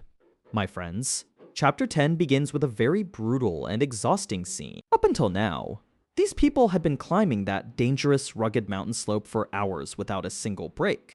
Personally, I felt so exhausted just reading this scene, so imagine what state those characters must have been in. To be honest, by the time they finally decided to stop, Sunny's condition had deteriorated so much that he was right on the verge of passing out. I mean, his body had completely pushed past its limits. That steep mountain climb, the bone-chilling cold, and on top of it all, the constant fear of death were taking a massive toll on Sunny. But guys, there's a huge surprise here. Everyone expected Sunny to collapse first since he was the weakest, but Shifty actually looked in much worse shape than him. Shifty, who was usually that fast-talking, clever slave, had eyes that were completely blurry and unfocused. He was just staring blankly into space as if his brain had shut down. His breathing was rapid and shallow, looking as though some immense weight was crushing his lungs. It was painfully obvious that he had a burning fever, and his health was in a really bad state. Honestly, I was starting to get worried here, because falling sick in an unknown place like this makes survival almost impossible. The moment Hiro found a decent spot to set up camp, Shifty collapsed straight onto the ground without a word. And the most unnerving part of this entire scene was Shifty's silence. Normally, we are all used to his constant cursing and angry attitude, but right now he lay there completely still and quiet. Only the rise and fall of his chest proved he was still alive. After a few moments, he opened the cap of his water bottle with his trembling hands and began gulping it down like a madman, as if he hadn't seen water in years. Seeing this desperate act, Hiro immediately warned him to save his water. And man, even in Hiro's usually serious and emotionless voice, for the first time you could clearly hear a hint of worry and tension. But Shifty paid absolutely no attention to Hiro's warning. He just kept drinking and drinking, completely emptying his bottle. Now think about it, in a survival situation like this, drinking all your water in one go is such a suicidal move. On the other hand, if we talk about Scholar, his condition wasn't much better than Shifty's either. This brutal and difficult climb had taken a massive toll on the elderly slave's body. Despite the unbearable cold, he was completely drenched in sweat, his eyes had turned blood red, and his face carried a very serious and painful expression. Now, there's a very strange fact to notice here, guys. Out of these three slaves, Sunny was physically the weakest. Yet, somehow, he was enduring this torturous climb better than anyone else. Perhaps his inner willpower, or maybe that strange survival instinct of his, was keeping him going. Just then, Sunny asked a very logical question. He asked, once our water runs out, can't we just melt the snow to make water? I also thought the same, that with snow all around us, why worry about water? But just then, Hiro gave Scholar a very complex and deep look, and the answer Hiro gave increased the seriousness of the situation 100 times over. Hiro said, there might come a time when we won't be able to light a fire, so that we don't draw any unwanted attention to ourselves. Hearing this, everyone fell completely silent. No one made a single comment on it, because they all knew very well whose attention they needed to avoid. That terrifying and horrific face of the Mountain King was still fresh in their minds. He was a monster that no one wanted to cross paths with ever again. Luckily, today Hiro had found a natural cave-like spot in the mountain wall. This place was hidden behind a very narrow ledge, which could shield them from both the wind and enemies. The fire they had lit was also well hidden behind the rocks. Because of this, they could enjoy its warmth without any fear or worry of being spotted. At the moment, no one was in the mood to talk, as everyone's energy levels had hit zero, so they simply roasted a few pieces of bull meat over the fire and ate their meal in absolute silence. By the time the sky turned completely pitch black and night fell, Shifty and Scholar had already drifted into a deep sleep.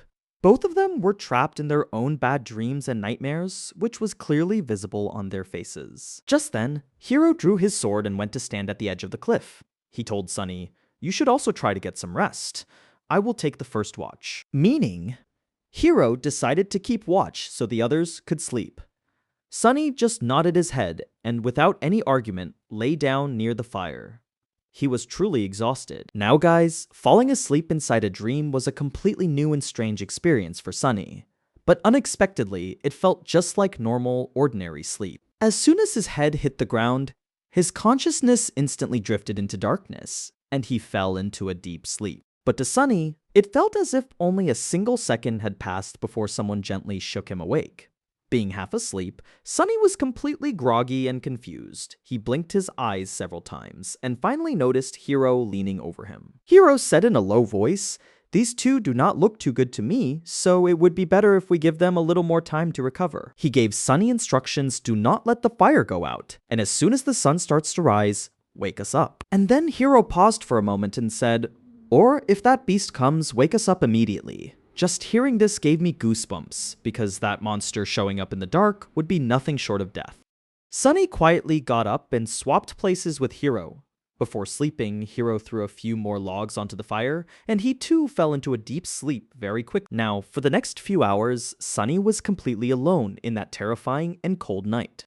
The sky was pitch black, with a few faint stars and a very sharp crescent sliver of a new moon shining. But man, the light from that moon was not enough to pierce through the thick darkness surrounding the mountain. There was literally nothing visible out there. Only Sunny's eyes seemed capable of seeing through that darkness, which had become his special hidden talent. He sat there in absolute silence, looking down at the path they had climbed up.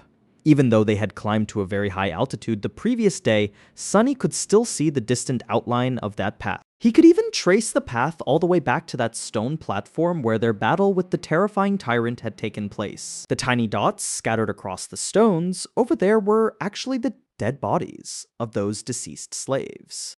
Now, imagine sitting on a mountain in the pitch black of night, looking down at the dead bodies of your very own companions. It is incredibly disturbing. And just as Sunny was staring at those corpses, something absolutely terrifying happened. On that platform, a dark and terrifying shadow slowly crawled out from beneath the rock. The shadow stood there completely motionless for a moment, and then it began to move forward. The sound of its sharp claws scraping against the ground was so horrifying that it would freeze anyone's blood. Every time the monster's claw bumped into a dead body, the tyrant would grab the corpse and toss it straight into its terrifying jaws. Carried by the wind, the horrific sounds of bones snapping and chewing reached Sunny's ears.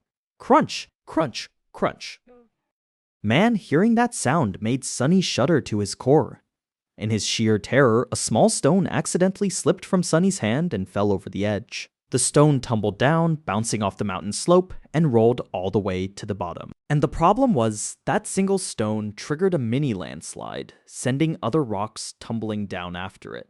In the dead silence of the night, the sound of those falling rocks echoed like a loud clap of thunder. Far below, the tyrant suddenly whipped its terrifying head around and stared straight up at Sunny. Guys, my heart rate absolutely spiked at this point. Sunny froze completely, turning into a stone statue. He was so terrified that making even the slightest sound felt like a death sentence. For a moment, he even stopped breathing, completely forgetting how to... That terrifying tyrant stared straight at him, completely motionless. A few agonizing, torturous seconds ticked by, and to Sunny, each second felt like an absolute eternity. And then, suddenly, the tyrant calmly turned its head away and went back to devouring the dead slaves as if it hadn't noticed Sunny at all. And right then, a massive realization hit Sunny like a lightning bolt. He is blind. It suddenly all made perfect sense to him. He let out a deep breath and stared down at the Mountain King with wide, disbelieving eyes. It was true. That terrifying monster was completely blind. As Sunny replayed everything that had happened in his mind, his suspicion grew even stronger. Remember those milky, white, expressionless eyes? Thinking back, he realized he had never once seen the tyrant move its eyes. And when Sunny pushed the wagon off the cliff, the tyrant only reacted when it crashed loudly against the rocks. Of course, everything made perfect sense now. It meant the monster hunts solely by sound, not by sight. This was a massive discovery, one that could save their lives down the road. Anyway, morning came. As the first rays of the sun appeared, Sunny woke everyone up. Hiro was really hoping that a night's rest would make Shifty and Scholar feel a bit better, but those hopes were completely shattered. Somehow, both slaves looked even worse than before. It seemed like yesterday's brutal climb had taken a severe toll on Scholar's body. But guys, Shifty's condition couldn't be explained by mere overwork or exhaustion. He was deathly pale, and his entire body was trembling. His eyes were half open with a vacant, strange look on his face. Worried, Sunny asked what happened to him. Scholar, who was in terrible shape himself, shook his head helplessly. In a weak, raspy voice, Scholar said, "Maybe it is mountain sickness. It affects different people in different ways. You see, this illness is caused by a lack of oxygen at high altitudes, and without proper treatment, it can be fatal." But Shifty's attitude hadn't changed. Slurring his words, he said, "I'm fine, you bastards. Get out of my face." Shifty was struggling to even speak in full sentences, yet he stubbornly insisted he was perfectly fine. Seeing this, Hiro frowned with a very serious expression. And then, Hiro took most of the stubborn Shifty's gear and added it to his own load. After a moment's hesitation, he handed a small portion of it to Sunny as well, since Shifty was in no condition to carry anything. Just then, Hiro asked Sunny, "Did anything happen while we were asleep?" Sunny stared at him for a few seconds, probably wondering how to explain everything. Then Sunny said in a completely flat tone, "That monster was eating the dead." Hearing this, the young soldier Hiro's face grew even more worried. He asked, "How do you know?" Sunny gave a simple reply, "I heard it." Hearing this, Hiro went to the edge of the cliff and looked down. He was trying to see that distant stone platform. After staring down there for about a minute, Hiro clenched his jaw in anger and tension. And guys, for the first time, signs of uncertainty and nervousness were visible on Hiro's face as well. Hiro said seriously, "Then we have to move even faster. If that creature has finished eating all those bodies, then we are next. It will come for us. We must find that old path before nightfall no matter what." Hearing this, everyone was terrified, and their morale was completely shattered. Scared and hopeless, they resumed their journey and began climbing the mountain. Sunny was slowly dying under the weight of that extra gear. Thankfully, Shifty and Scholar had already drunk most of the water, which made the load a bit lighter. Sunny thought to himself, "This is literal hell." They just kept climbing higher and higher and higher. Along with them, the sun was also rising in the sky, and it was slowly approaching afternoon. No one in the team was talking, there was no laughter, only the sounds of heavy panting. Each of the 4 survivors was focusing solely on their steps, making sure they didn't slip. But guys, Shifty was falling behind very quickly. His strength was completely failing him, and his body had given up. And then, a moment came that shocked everyone. Suddenly, Sunny heard a desperate and painful scream. When Sunny turned around to look, he only saw Shifty's face filled with terror and panic. Shifty was falling backward. His foot having slipped on a snow-covered rock, he hit the ground hard and began rolling down the slope. Even as he tumbled, he tried his absolute best to grab onto something to save himself. But guys, it was already too late. The other 3 froze in their tracks, completely powerless. They could only watch Shifty's body tumble down the slope right before their eyes. His body crashed against the rocks, leaving trails of blood on the stones behind him. With every passing second, Shifty looked less like a human and more like a broken rag doll. After just a few moments, he finally came to a stop at the bottom. His body crashed onto the top of a massive protruding rock, and now he was reduced to nothing but a heap of broken bones and flesh. Shifty was dead. Guys, this moment was so shocking and dark that it struck absolute terror into the hearts of the entire team. Now, they were down 1 member, and the path ahead was still incredibly long and dangerous. This is where this chapter ends, but the tension has only just begun. So guys, imagine a scene so terrifying and intense where you're standing right on the edge of a snowy mountain, and down below lies the lifeless body of your own companion. Chapter 11 begins right here, where the cliffhanger of the last chapter left off. His foot had slipped on a snow-covered rock. He hit the ground with immense force, and even as he tumbled down the slope, he was desperately trying to grab onto something with his hands, doing everything he could to save himself. But guys, it was already too late. The other 3 froze in their tracks, completely powerless, They could only watch Shifty's body tumble down the slope right before their eyes. His body crashed against the rocks, leaving trails of blood on the stones behind him. With every passing second, Shifty looked less like a human and more like a broken ragdoll. He looked just like a ragdoll after a few moments. His body finally came to a stop down below. His body landed on a very large, protruding rock, and now he was reduced to nothing more than a broken pile of bones and flesh. Shifty was dead. Guys, this moment was so shocking and dark. Their group was now down by one member, and the road ahead of them was still incredibly long and dangerous. Our main character, Sunny, and his two remaining companions, Scholar and Hero, stood completely still and silent, staring down into that deep abyss. Looking down, they could see Shifty's broken corpse, and the atmosphere there was so uneasy and silent that you could literally hear your own heartbeat. To be honest, what happened to Shifty wasn't a huge shock or surprise to them, because in this survival game, death is waiting for you at every single step. But still, seeing that broken corpse right before their eyes was extremely difficult to digest. A very strange dread and an ominous feeling had settled deep within their hearts. Looking at that horrific sight, the first thought in anyone's mind would be, man, could I be next? The situation was so grim that none of them knew what to say at this moment.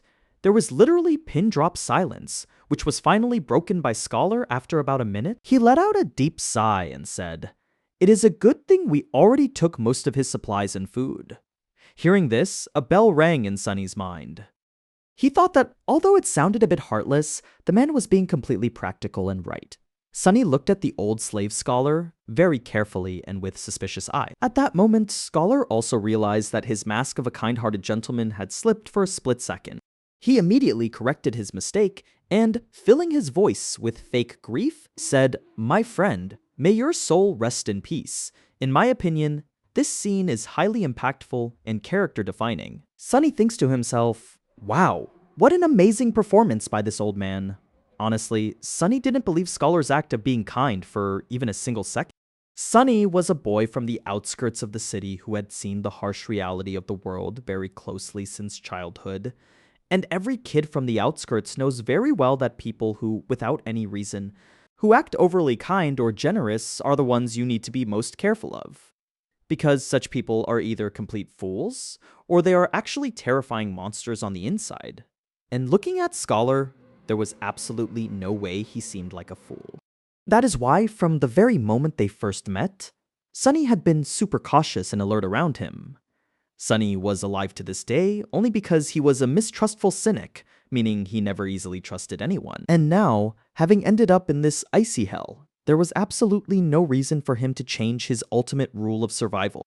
Just then, Hero, who was their third companion and a young soldier, cast a final glance down at the corpse and said, "We need to move on from here." His voice sounded very normal and calm, but Sunny could clearly feel that there was a very deep emotion hidden behind those words. He just could not decode what that emotion actually was. Was it fear, grief, or something else? Scholar also let out a long sigh, turned around, and started walking.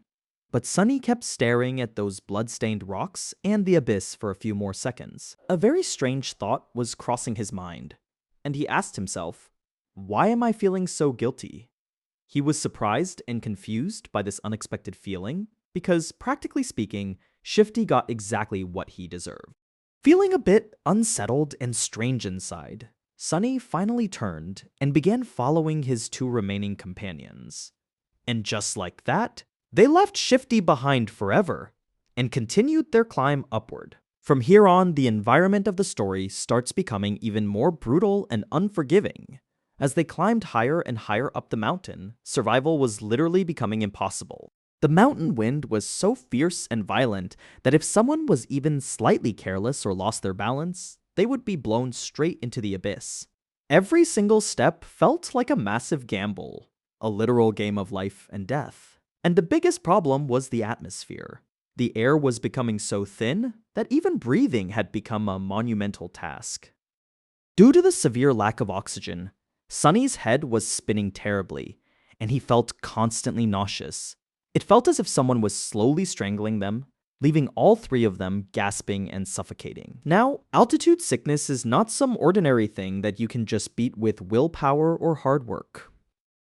It is a very strange, subtle, and highly dangerous thing. No matter how strong or weak you are, your fitness and endurance do not make much of a difference. If you have bad luck, even an elite athlete can fall victim to this altitude sickness and die before a normal random person. It all just depends on how quickly your body adapts to that new environment and what your innate aptitude is. Those who are lucky recover from this problem after a few mild symptoms, but those who are unlucky suffer for days or weeks. Their bodies stop working and they have to face terrible side effects, and sometimes this torture even costs them their lives, and as if all this torture wasn't enough for them, the temperature there was dropping even faster. Whatever warm clothes and animal skins they had were no longer enough to block that deadly cold. At the same time, Sunny was feeling a terrible fever and shivering violently from the cold. He was cursing every single decision in his life that had led him to be stuck on this never-ending snowy mountain today. This mountain was absolutely not a place for humans to live or survive. But still, they had no other option. They had to keep moving forward no matter what. Struggling like this, a few more hours passed. Despite so many extreme difficulties, the three survivors somehow kept moving forward, gradually reaching even higher altitude. Sunny felt that the old path the scholar had talked about should have appeared by now. At least that is what Sunny was hoping, because his resolve was now giving up. But a point came where Sunny seriously began to doubt whether that path actually existed or not. Maybe that old slave had lied to them. Maybe that path had been completely destroyed over time and by the harsh weather. Or maybe they had accidentally passed it without notice. Sunny was just about to give up completely and sink into despair when, finally, they saw the path. That path was extremely old and narrow, barely wide enough for two people to walk side by side. It was not a normally built or paved path, but looked as if those black stones had been carved out using some unknown tool or magic. The path wound up the mountain like the tail of a sleeping dragon.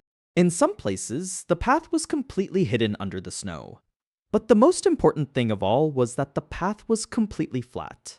I am literally telling you, Sunny had never been so happy to see something flat in his entire life. As he was today, as soon as he saw the path, without saying a single word, the scholar threw down his heavy rucksack and collapsed right there on the ground. His face had turned completely pale, and he was gasping for air like a fish out of water. But despite being in such a terrible state, there was a faint smile of victory on his face. He looked at Sunny and Hiro and said, "I told you so." Hiro just nodded at his words and began to survey their surroundings. A few seconds later, he turned back to the scholar who was still celebrating his success and said, "Get up, now is not the time to rest." The scholar blinked in surprise and looked at Hiro with a pleading expression. Give me just a few minutes." The young soldier was about to retort or scold him when Sunny suddenly placed his hand on Hiro's shoulder. Hiro immediately became alert, turned to Sunny, and asked what happened. In a very serious tone, Sunny said, "It is gone."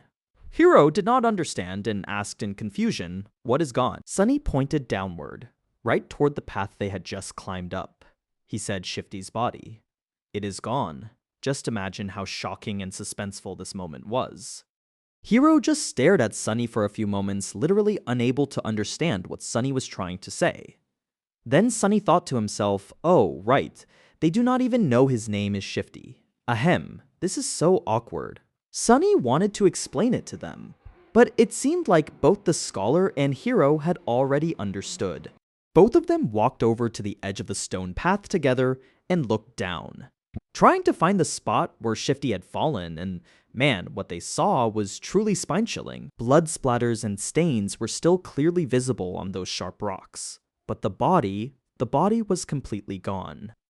Seeing this, the scholar flinched violently and out of sheer terror, crawled as far away from the edge as he could. The young soldier also took a step back, his hand instinctively moving to the hilt of his sword. The three of them looked at each other with extremely tense expressions. All three of them understood perfectly well what the real implication of Shifty's body disappearing actually was. The scholar's face turned even paler than before, and in a trembling voice he said, "That monster." "It is following us," Hiro said, grinding his teeth in anger and fear. "You are right, and if it has gotten this close, we will be forced to fight it very soon." Now let me tell you how terrible and hopeless this situation really was. The very idea of fighting that monster, that giant tyrant, was as terrifying as it was foolish and illogical. What Hiro said meant one simple thing. All three of them would be dead very soon. This bitter truth was crystal clear to both Sunny and the scholar. But the most surprising thing was that the scholar, who had been trembling with fear until now, did not seem to be panicking at all anymore. Instead, he lowered his gaze and said very calmly, "We do not necessarily have to fight." Both Hiro and Sunny turned to him immediately, their full attention now on the scholar. Raising an eyebrow, Hiro asked, "Explain?" "What do you mean?" Sunny thought to himself. "Well, here it is, exactly what I feared. His true colors are finally showing." The scholar took a deep breath and began to explain. "That beast has tracked us all the way here in just a single day. This means there are only two highly probable possibilities behind this. Either it is smart enough to figure out where we are going, or it is tracking us by following the scent of blood." After thinking for a moment, Hiro nodded, because the scholar's logic made perfect sense. A faint, strange smile appeared on the old slave's face, and he continued, "Whether it is the first reason or the second, we can throw it off our trail and buy ourselves some time." Hiro immediately asked, "How do we do that?" There was a sense of extreme urgency in Hiro's voice. But the scholar suddenly hesitated and went completely silent. Hiro shouted, "Why are you not answering? Speak!" The scholar took another deep breath and very slowly, as if speaking against his own will, he replied, "And Sunny had been waiting for this exact moment for a very long time. The scholar said, we just have to spill this boy's blood. We need to wound him, drag him down to that path, and then leave him there as bait while we make our way up. His sacrifice will save both of our lives." A thought immediately crossed Sunny's mind. Well, there it is, right on cue. If Sunny were not losing his mind at this moment, and of course, if he had not been frozen with fear, he would have definitely smiled, because his judgment turned out to be eerily on point 100% accurate. Having your prediction proven right is usually a great feeling, but man, not in a situation where being right means you're about to be thrown as bait to a ferocious monster. Sunny was immediately reminded of what the scholar had said back when Shifty wanted to kill him. Back then, the scholar had said, "Do not be in such a hurry, my friend. This boy might be useful to us later." Those words, which seemed so kind and benevolent at the time, now revealed their true terrifying meaning to Sunny. Cursing him in his mind, Sunny thought, "What an absolute bastard and a vile human being now." Everything depended entirely on whether the hero would go along with the scholar's disgusting plan or not. The young soldier was completely shocked and astonished. Blinking his eyes, he asked, "What do you mean?" "We have to shed his blood." Shaking his head, the scholar calmly explained, "It is very simple. If the monster knows where we are going, we have no choice but to abandon our plan. We must cross over the mountain peak instead of using the pass. And if the monster is tracking the scent of blood, then to mislead it, one of us will have to become the bait." He paused for a moment and then said, "Only by leaving someone bleeding on the path below can we make sure we escape that monster, no matter how it is tracking us." The hero stood frozen like a motionless statue. His gaze kept darting back and forth between the scholar and Sunny. After a few seconds of silence, he asked the scholar, "How can you even propose something so vile and disgusting?" And now, guys, watch the scholar's masterclass acting. The old slave put on a perfect show of grief and sorrow on his face. Of course, it pains me deeply to say this, but if we do nothing, all three of us will die. This way, at least this boy's death will save 2 other lives. Surely the gods will reward him for his sacrifice. Hearing all this, Sunny thought sarcastically, "Wow, what a sweet tongue he has." I was almost convinced myself that I should just die. The young soldier opened his mouth to say something, but then hesitated and closed it again. He just could not make up his mind. All this time, Sunny had been standing quietly, watching the 2 survivors and calculating his chances of coming out on top if a fight broke out. As far as the scholar was concerned, the old man was already half dead, so overpowering him would not be a big problem for Sunny. But the hero was a massive obstacle. He was a highly dangerous soldier, and if he decided to side with the scholar, what would happen to Sunny? From here, the story takes a very dangerous turn. and we will find out what happens next in the next episode. So guys, welcome back to another extremely intense and hair-raising episode of this story. If you listened to the last episode, you probably remember the terrifying cliffhanger we were left on. The situation had become a complete do-or-die scenario. We have 3 people in front of us: Sunny, the young soldier we call the hero, and that cunning old slave we call the scholar. And the problem is, a highly ferocious and deadly monster is chasing them. There is only one way to survive, and that is to leave one of them behind. In other words, one of them must be sacrificed so that the other 2 can escape with their lives. Now just think about it. In a situation where death is standing right behind you, a person's true colors are bound to show. And in today's chapter titled The Smell of Blood, we are going to witness something that will completely blow your mind. So, without any further delay, let us move forward on this terrifying and thrilling journey. It begins with that same intense tension. The hero, who was the young soldier, was still looking down. He completely avoided looking into Sunny's eyes. His hand was resting on the hilt of his sword, as if he could draw it at any second. And as always, our young slave Sunny had absolutely no idea what was actually going on inside the mind of this seemingly perfect and calm hero. This very uncertainty and confusion was making Sunny incredibly nervous inside. His heart was racing because he felt like his turn might be next. Finally, after a brief moment of heavy and terrifying silence, the soldier broke his silence. In a very serious voice, he said, "I have only one question for both of you." Hearing this, both Sunny and the old scholar held their breath and stared at the soldier. Their condition was like 2 people standing before a judge, waiting for their death warrant. The scholar asked very cautiously, "Yes, what is your question?" The hero looked directly at the scholar and said, "You said that one of us 3 would have to be sacrificed so that the other 2 could survive. But my question is, why this boy? I mean, why Sunny? As far as I can see, you are much older and closer to the grave. So why shouldn't you be the one sacrificed?" Now guys, as soon as the hero asked this question, a sudden wave of joy rushed through Sunny's mind. Sunny thought to himself, wow, what a solid question to ask. This is exactly what I wanted to ask this old man too. Sunny looked at the old scholar, trying his absolute best to hold back a highly sarcastic smirk. He felt that this old man was definitely trapped now, and there was no way he would have an answer to this. But guys, this is exactly where all of Sunny's hopes were completely shattered, because that clever scholar had an absolutely perfect and devastating answer ready even for this question. Without panicking, the scholar began to present his case in a highly logical manner. He said, "Listen carefully. When the first attack happened, this boy was already bleeding from his body because of your senior's whip. After that, when the second attack occurred, this boy was completely drenched in the blood of another slave. And not only that, the cloak he is wearing was also stained with his previous master's blood when he died. So the point is, my friend, that a very strong smell of blood is coming from this boy's body and his clothes. This boy is truly covered in the stench of blood.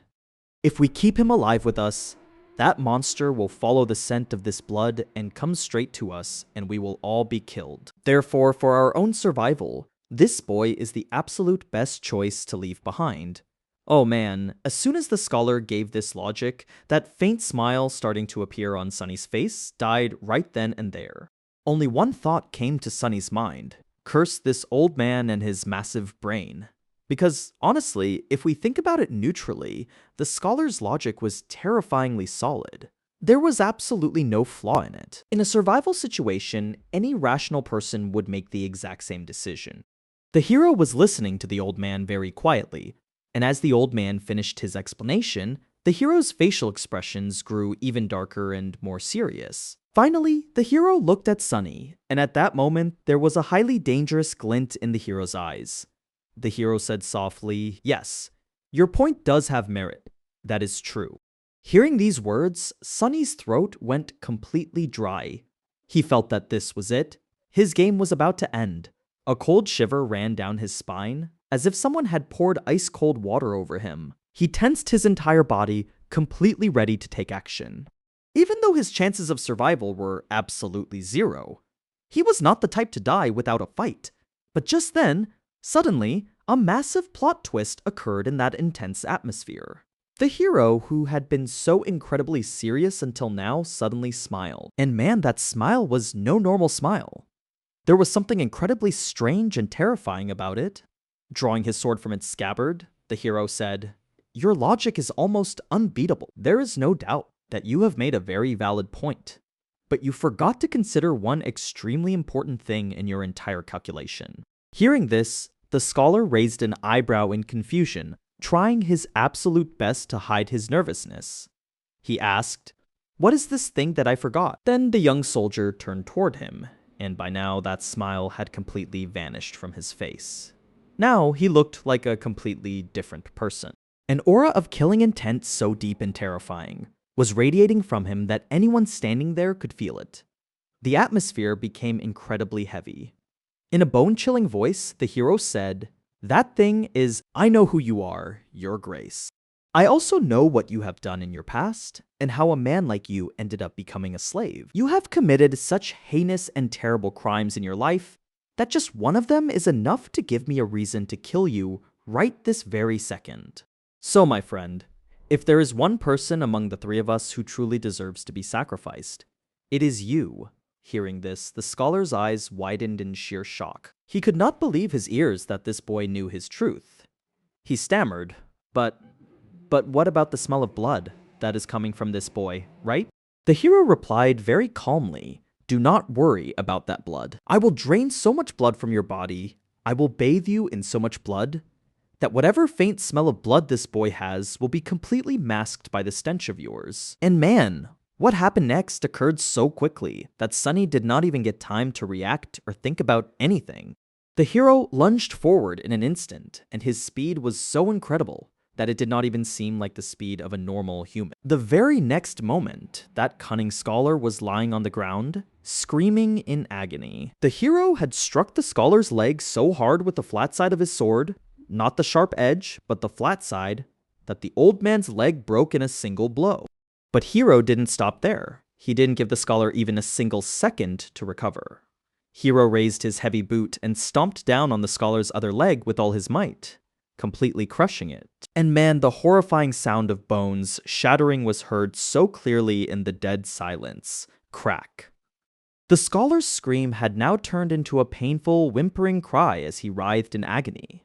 In just a single moment, the game was completely over for the scholar who until now thought of himself as the smartest person around. Now, he wasn't even in any condition to run away.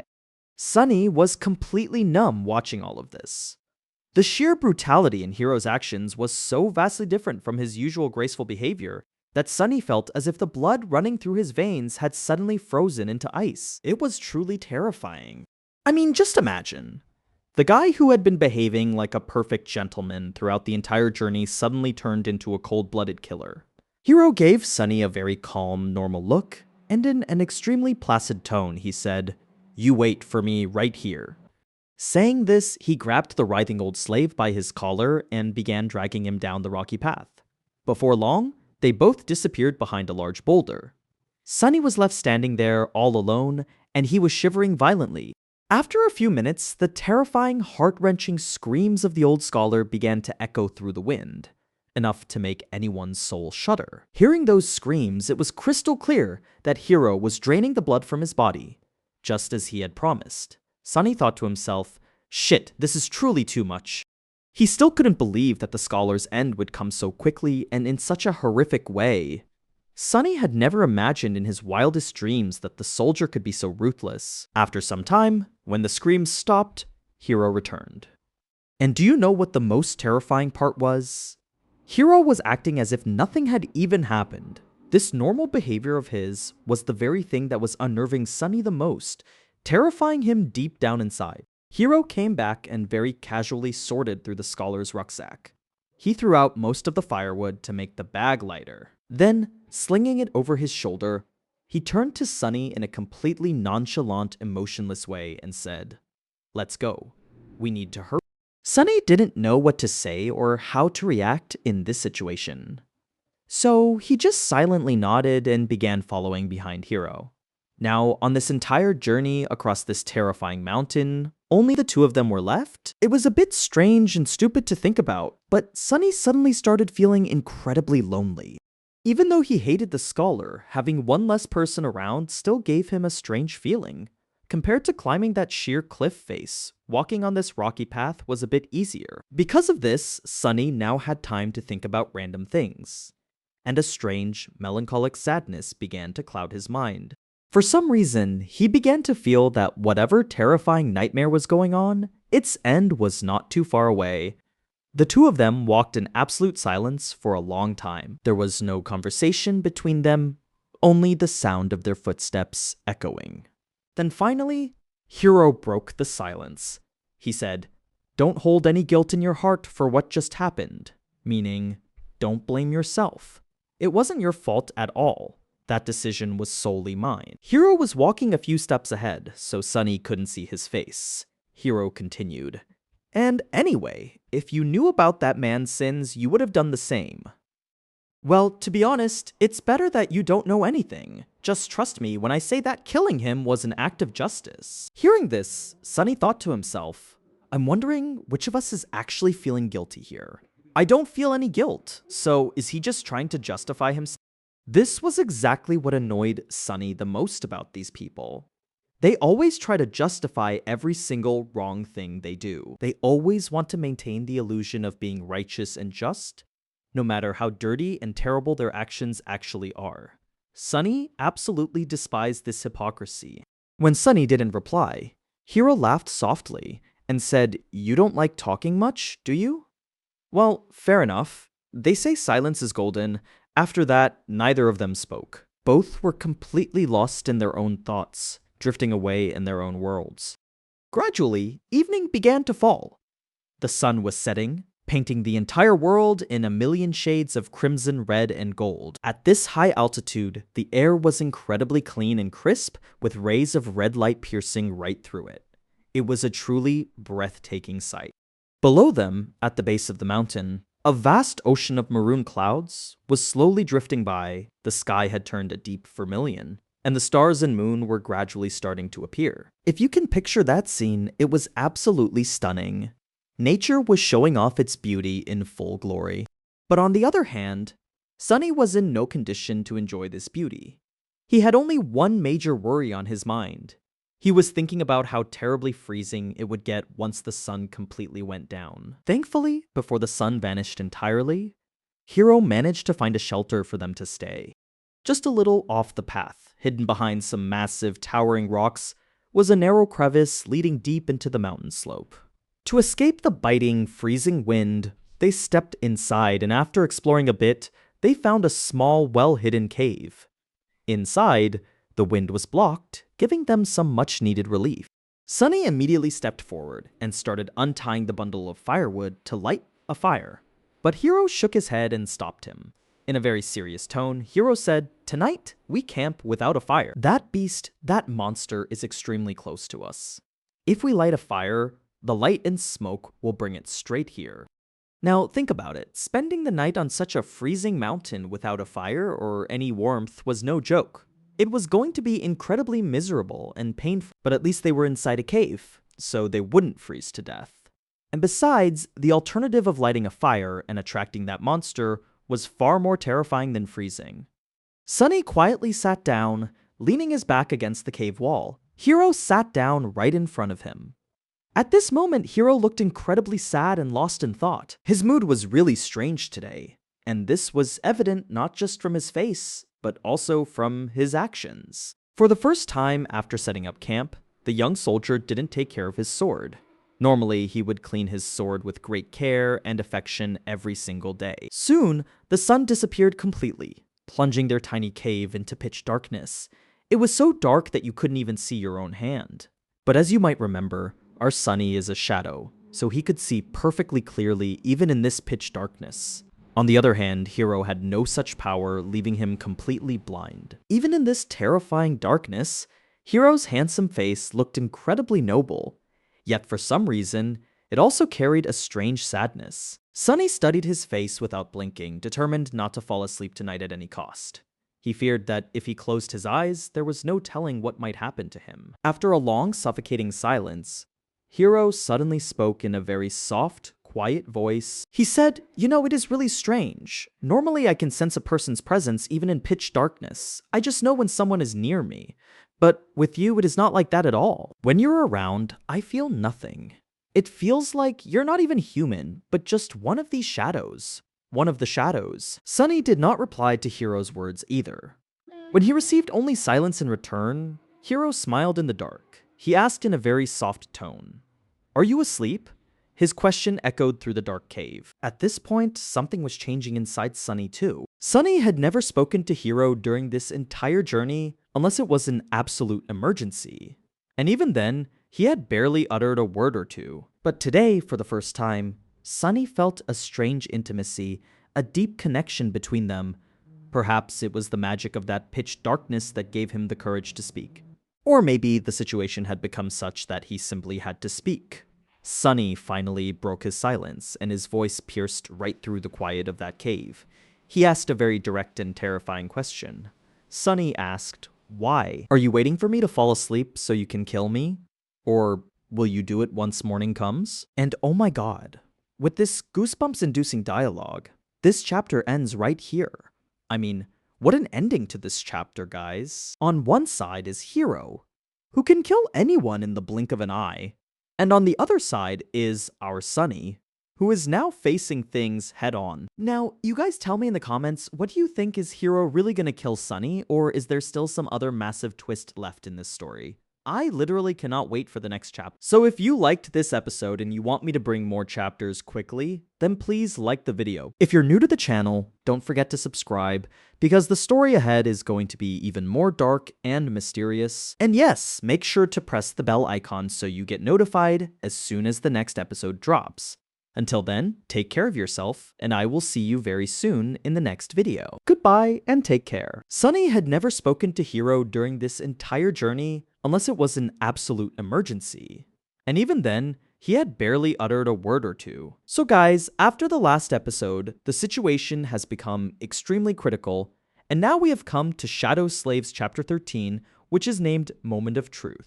Inside the cave, there is absolute silence, and the smile that was on Hiro's face has now completely frozen, or let's say vanished. Hiro lowers his gaze as if he is extremely ashamed of himself. For about a minute, there was such a heavy silence there that you could even hear a pin drop. And then finally, Hiro broke his silence. He says in a heavy voice, "Yes, I thought that if I killed you while you were sleeping, you would at least feel less pain and die without suffering." Now, Hiro thought he was doing a huge favor, but he didn't know that in the darkness, a very bitter and dark smile had appeared on Sunny's face. The young soldier, our hero, takes a very deep breath and stands leaning his back against the cave wall. He still couldn't look Sunny in the eyes, probably because of the guilt. He says, "I don't expect you to ever forgive me for this, and I will have to carry the burden of this sin for the rest of my life." But he goes on to say, "Please, if possible, try to understand my point of view." Hiro says that if the situation were even slightly different, he would have gladly gone to fight that monster so that you could escape. But the problem is, my life is not just mine. I am burdened with a duty that I have sworn to fulfill. And until I fulfill that duty, I cannot allow myself to die. Now think about it. On one hand, he is going to kill Sunny, and on the other hand, he is talking about his own greatness. Hearing this, Sunny couldn't hold back and burst out laughing. There was no joy in Sunny's laughter, but rather a very biting sarcasm. He says, "You guys are unbelievable.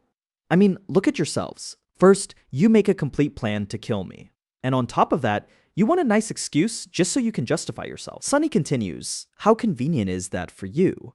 Seriously, I hate hypocrites like you the most, who do terrible things and still think of themselves as heroes." Sunny says angrily, "Why can't you just be honest for once?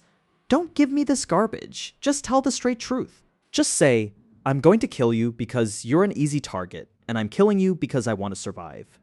Hearing this, Hiro closes his eyes, his face completely filled with sadness. He says softly, "I'm sorry, I already knew that you would never understand my helplessness." Now, at this, Sunny's temper flares up completely, anger rushing through his veins.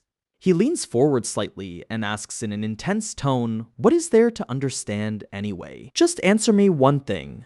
Why is it that I am the one who has to die?" Hearing this, the young soldier finally raises his head and looks up. Even though it was so dark inside the cave that he couldn't see anything, he turned his face in the direction Sunny's voice was coming from. Hiro says that man, that scholar, he might have been a villain, but one thing he said was absolutely true. The scent of blood on you is too strong, and this scent is attracting that dangerous beast towards us. It will find us. Sunny immediately counters, saying, "Look, if you want, you can just let me go. Our paths will diverge, and after that, whether that monster manages to find me or not won't be your problem anymore." Personally, I think Sunny was being completely logical here, but Hiro just shakes his head. Hiro says that being crushed to death in the jaws of that terrifying creature would be an extremely cruel way to go. That is why I think it is much better if I kill you myself with my own hands. And besides, you are my responsibility, so this is something I must do. Sunny leans back in utter despair and says sarcastically, "Wow, how noble of you." After a brief moment of silence, Sunny starts speaking in a very calm and serious voice. He says, when I first came here, I was completely prepared to die. Because honestly, in this entire world, or rather in both worlds, there is not a single person who cares whether I am alive or dead. When I leave this world, no one will grieve for me. No one will even remember that a boy named Sunny ever existed. At that moment, a deep sense of loneliness and pain was visible on Sunny's face, enough to make anyone feel pity for him. But in the very next moment, that sadness completely vanished, replaced by a strange dark laugh. Sunny says, "But then, I changed my mind. Somewhere along this journey, I decided that I have to survive. No matter what happens, no matter what price I have to pay, I will survive." Hearing this, Hiro looks at him with a very thoughtful expression and asks, "Do you want to live so that you can lead a life that the world remembers?" A creepy smile appears on Sunny's face and a dark glint shines in his eyes. He answers very coldly, "No, I want to live so that I can spite all of you, so that I can look down on all of you." This single line perfectly defines Sunny's character, showing that he doesn't want to stay alive for some noble purpose, but because of his sheer stubbornness and anger. The young soldier remains completely silent for a few moments, then nods his head, accepting his words. He stands up and says, "Don't worry, I will make this quick. You won't even feel a thing." But Sunny wasn't one to back down either. He straight up asks, "Aren't you being a bit too overconfident? Why do you think you can kill me so easily? It might just be me who ends up killing you?" The hero shakes his head and says, "I highly doubt that." But in the very next second, the game completely flips. The hero suddenly stumbles and falls to the ground on one knee. The young man's face had turned as pale as death, and with a deeply painful groan, he suddenly vomits blood from his mouth, and on the other side, a highly satisfied and relieved smile appears on Sunny's face. Sunny says just one word. Finally. From here, the real thrill of the story reaches its absolute peak. The hero was still down on his knees, and the lower half of his face was completely covered in blood. He was completely shocked, his eyes wide open. He was staring at his own hands, trying to understand what on earth had just happened to him. The hero asks in a panic, What kind of magic is this?" With his eyes wide and face pale, he turns to look at Sunny and asks, Was that thief telling the truth? Have you really put the Shadow God's curse on all of us?" Now Sunny takes a deep breath and replies in a very casual tone. He says, "Man, I wish I had some power like that to kill people by throwing divine curses at them. But unfortunately, that's not the case. And to tell you the truth, I don't have any magical abilities at all." The hero asks in absolute shock, Then how did all of this happen?" That young slave, our Sunny, shrugs his shoulders as if it's no big deal, and says, "That's why I poisoned all of you a long time ago." Hearing this, the hero is shaken to his core, his mind unable to process it. He stammers in confusion. What? What did you say?" Now, thoroughly enjoying himself, Sunny begins to explain his master plan. He says, "Remember when that tyrant first attacked us and you sent me to find water? Well, while I was collecting water flasks from the bodies of those dead soldiers, that's exactly when I made my move. I squeezed and mixed bloodbane plant juice into every single flagon. Except for my own, obviously. And I only added just enough juice so that it wouldn't ruin the taste of the water, making sure none of you would suspect a thing. But that dose was definitely enough to ensure that whoever drank that water would die a slow and extremely painful death. Hearing this, the soldier grinds his teeth in anger, struggling to cope with both the physical pain and this harsh reality. Suddenly, a look of realization washes over his face as everything starts making sense. The hero says, so that means the other two were in such a terrible state because of this? Sunny nods calmly and says, you got that absolutely right. Shifty drank the most water, which is why his condition deteriorated the fastest, and he started losing his mind. The scholar's time to leave this world was also near, but you ended up killing him with your own hands before the poison could even take full effect. But as for you, it seemed like the bloodbane poison wasn't affecting you at all. To be honest, at one point I actually started getting really nervous and worried that my plan had failed. The hero's face turns completely dark with anger and despair. He softly says, I see. Now it all makes sense. Then he thinks of something and looks at Sunny in complete surprise, asking, but back then, you couldn't have possibly known that we would turn against you and try to kill you, right? So why did you poison us beforehand? Hearing this, Sunny can't control his laughter and bursts out laughing.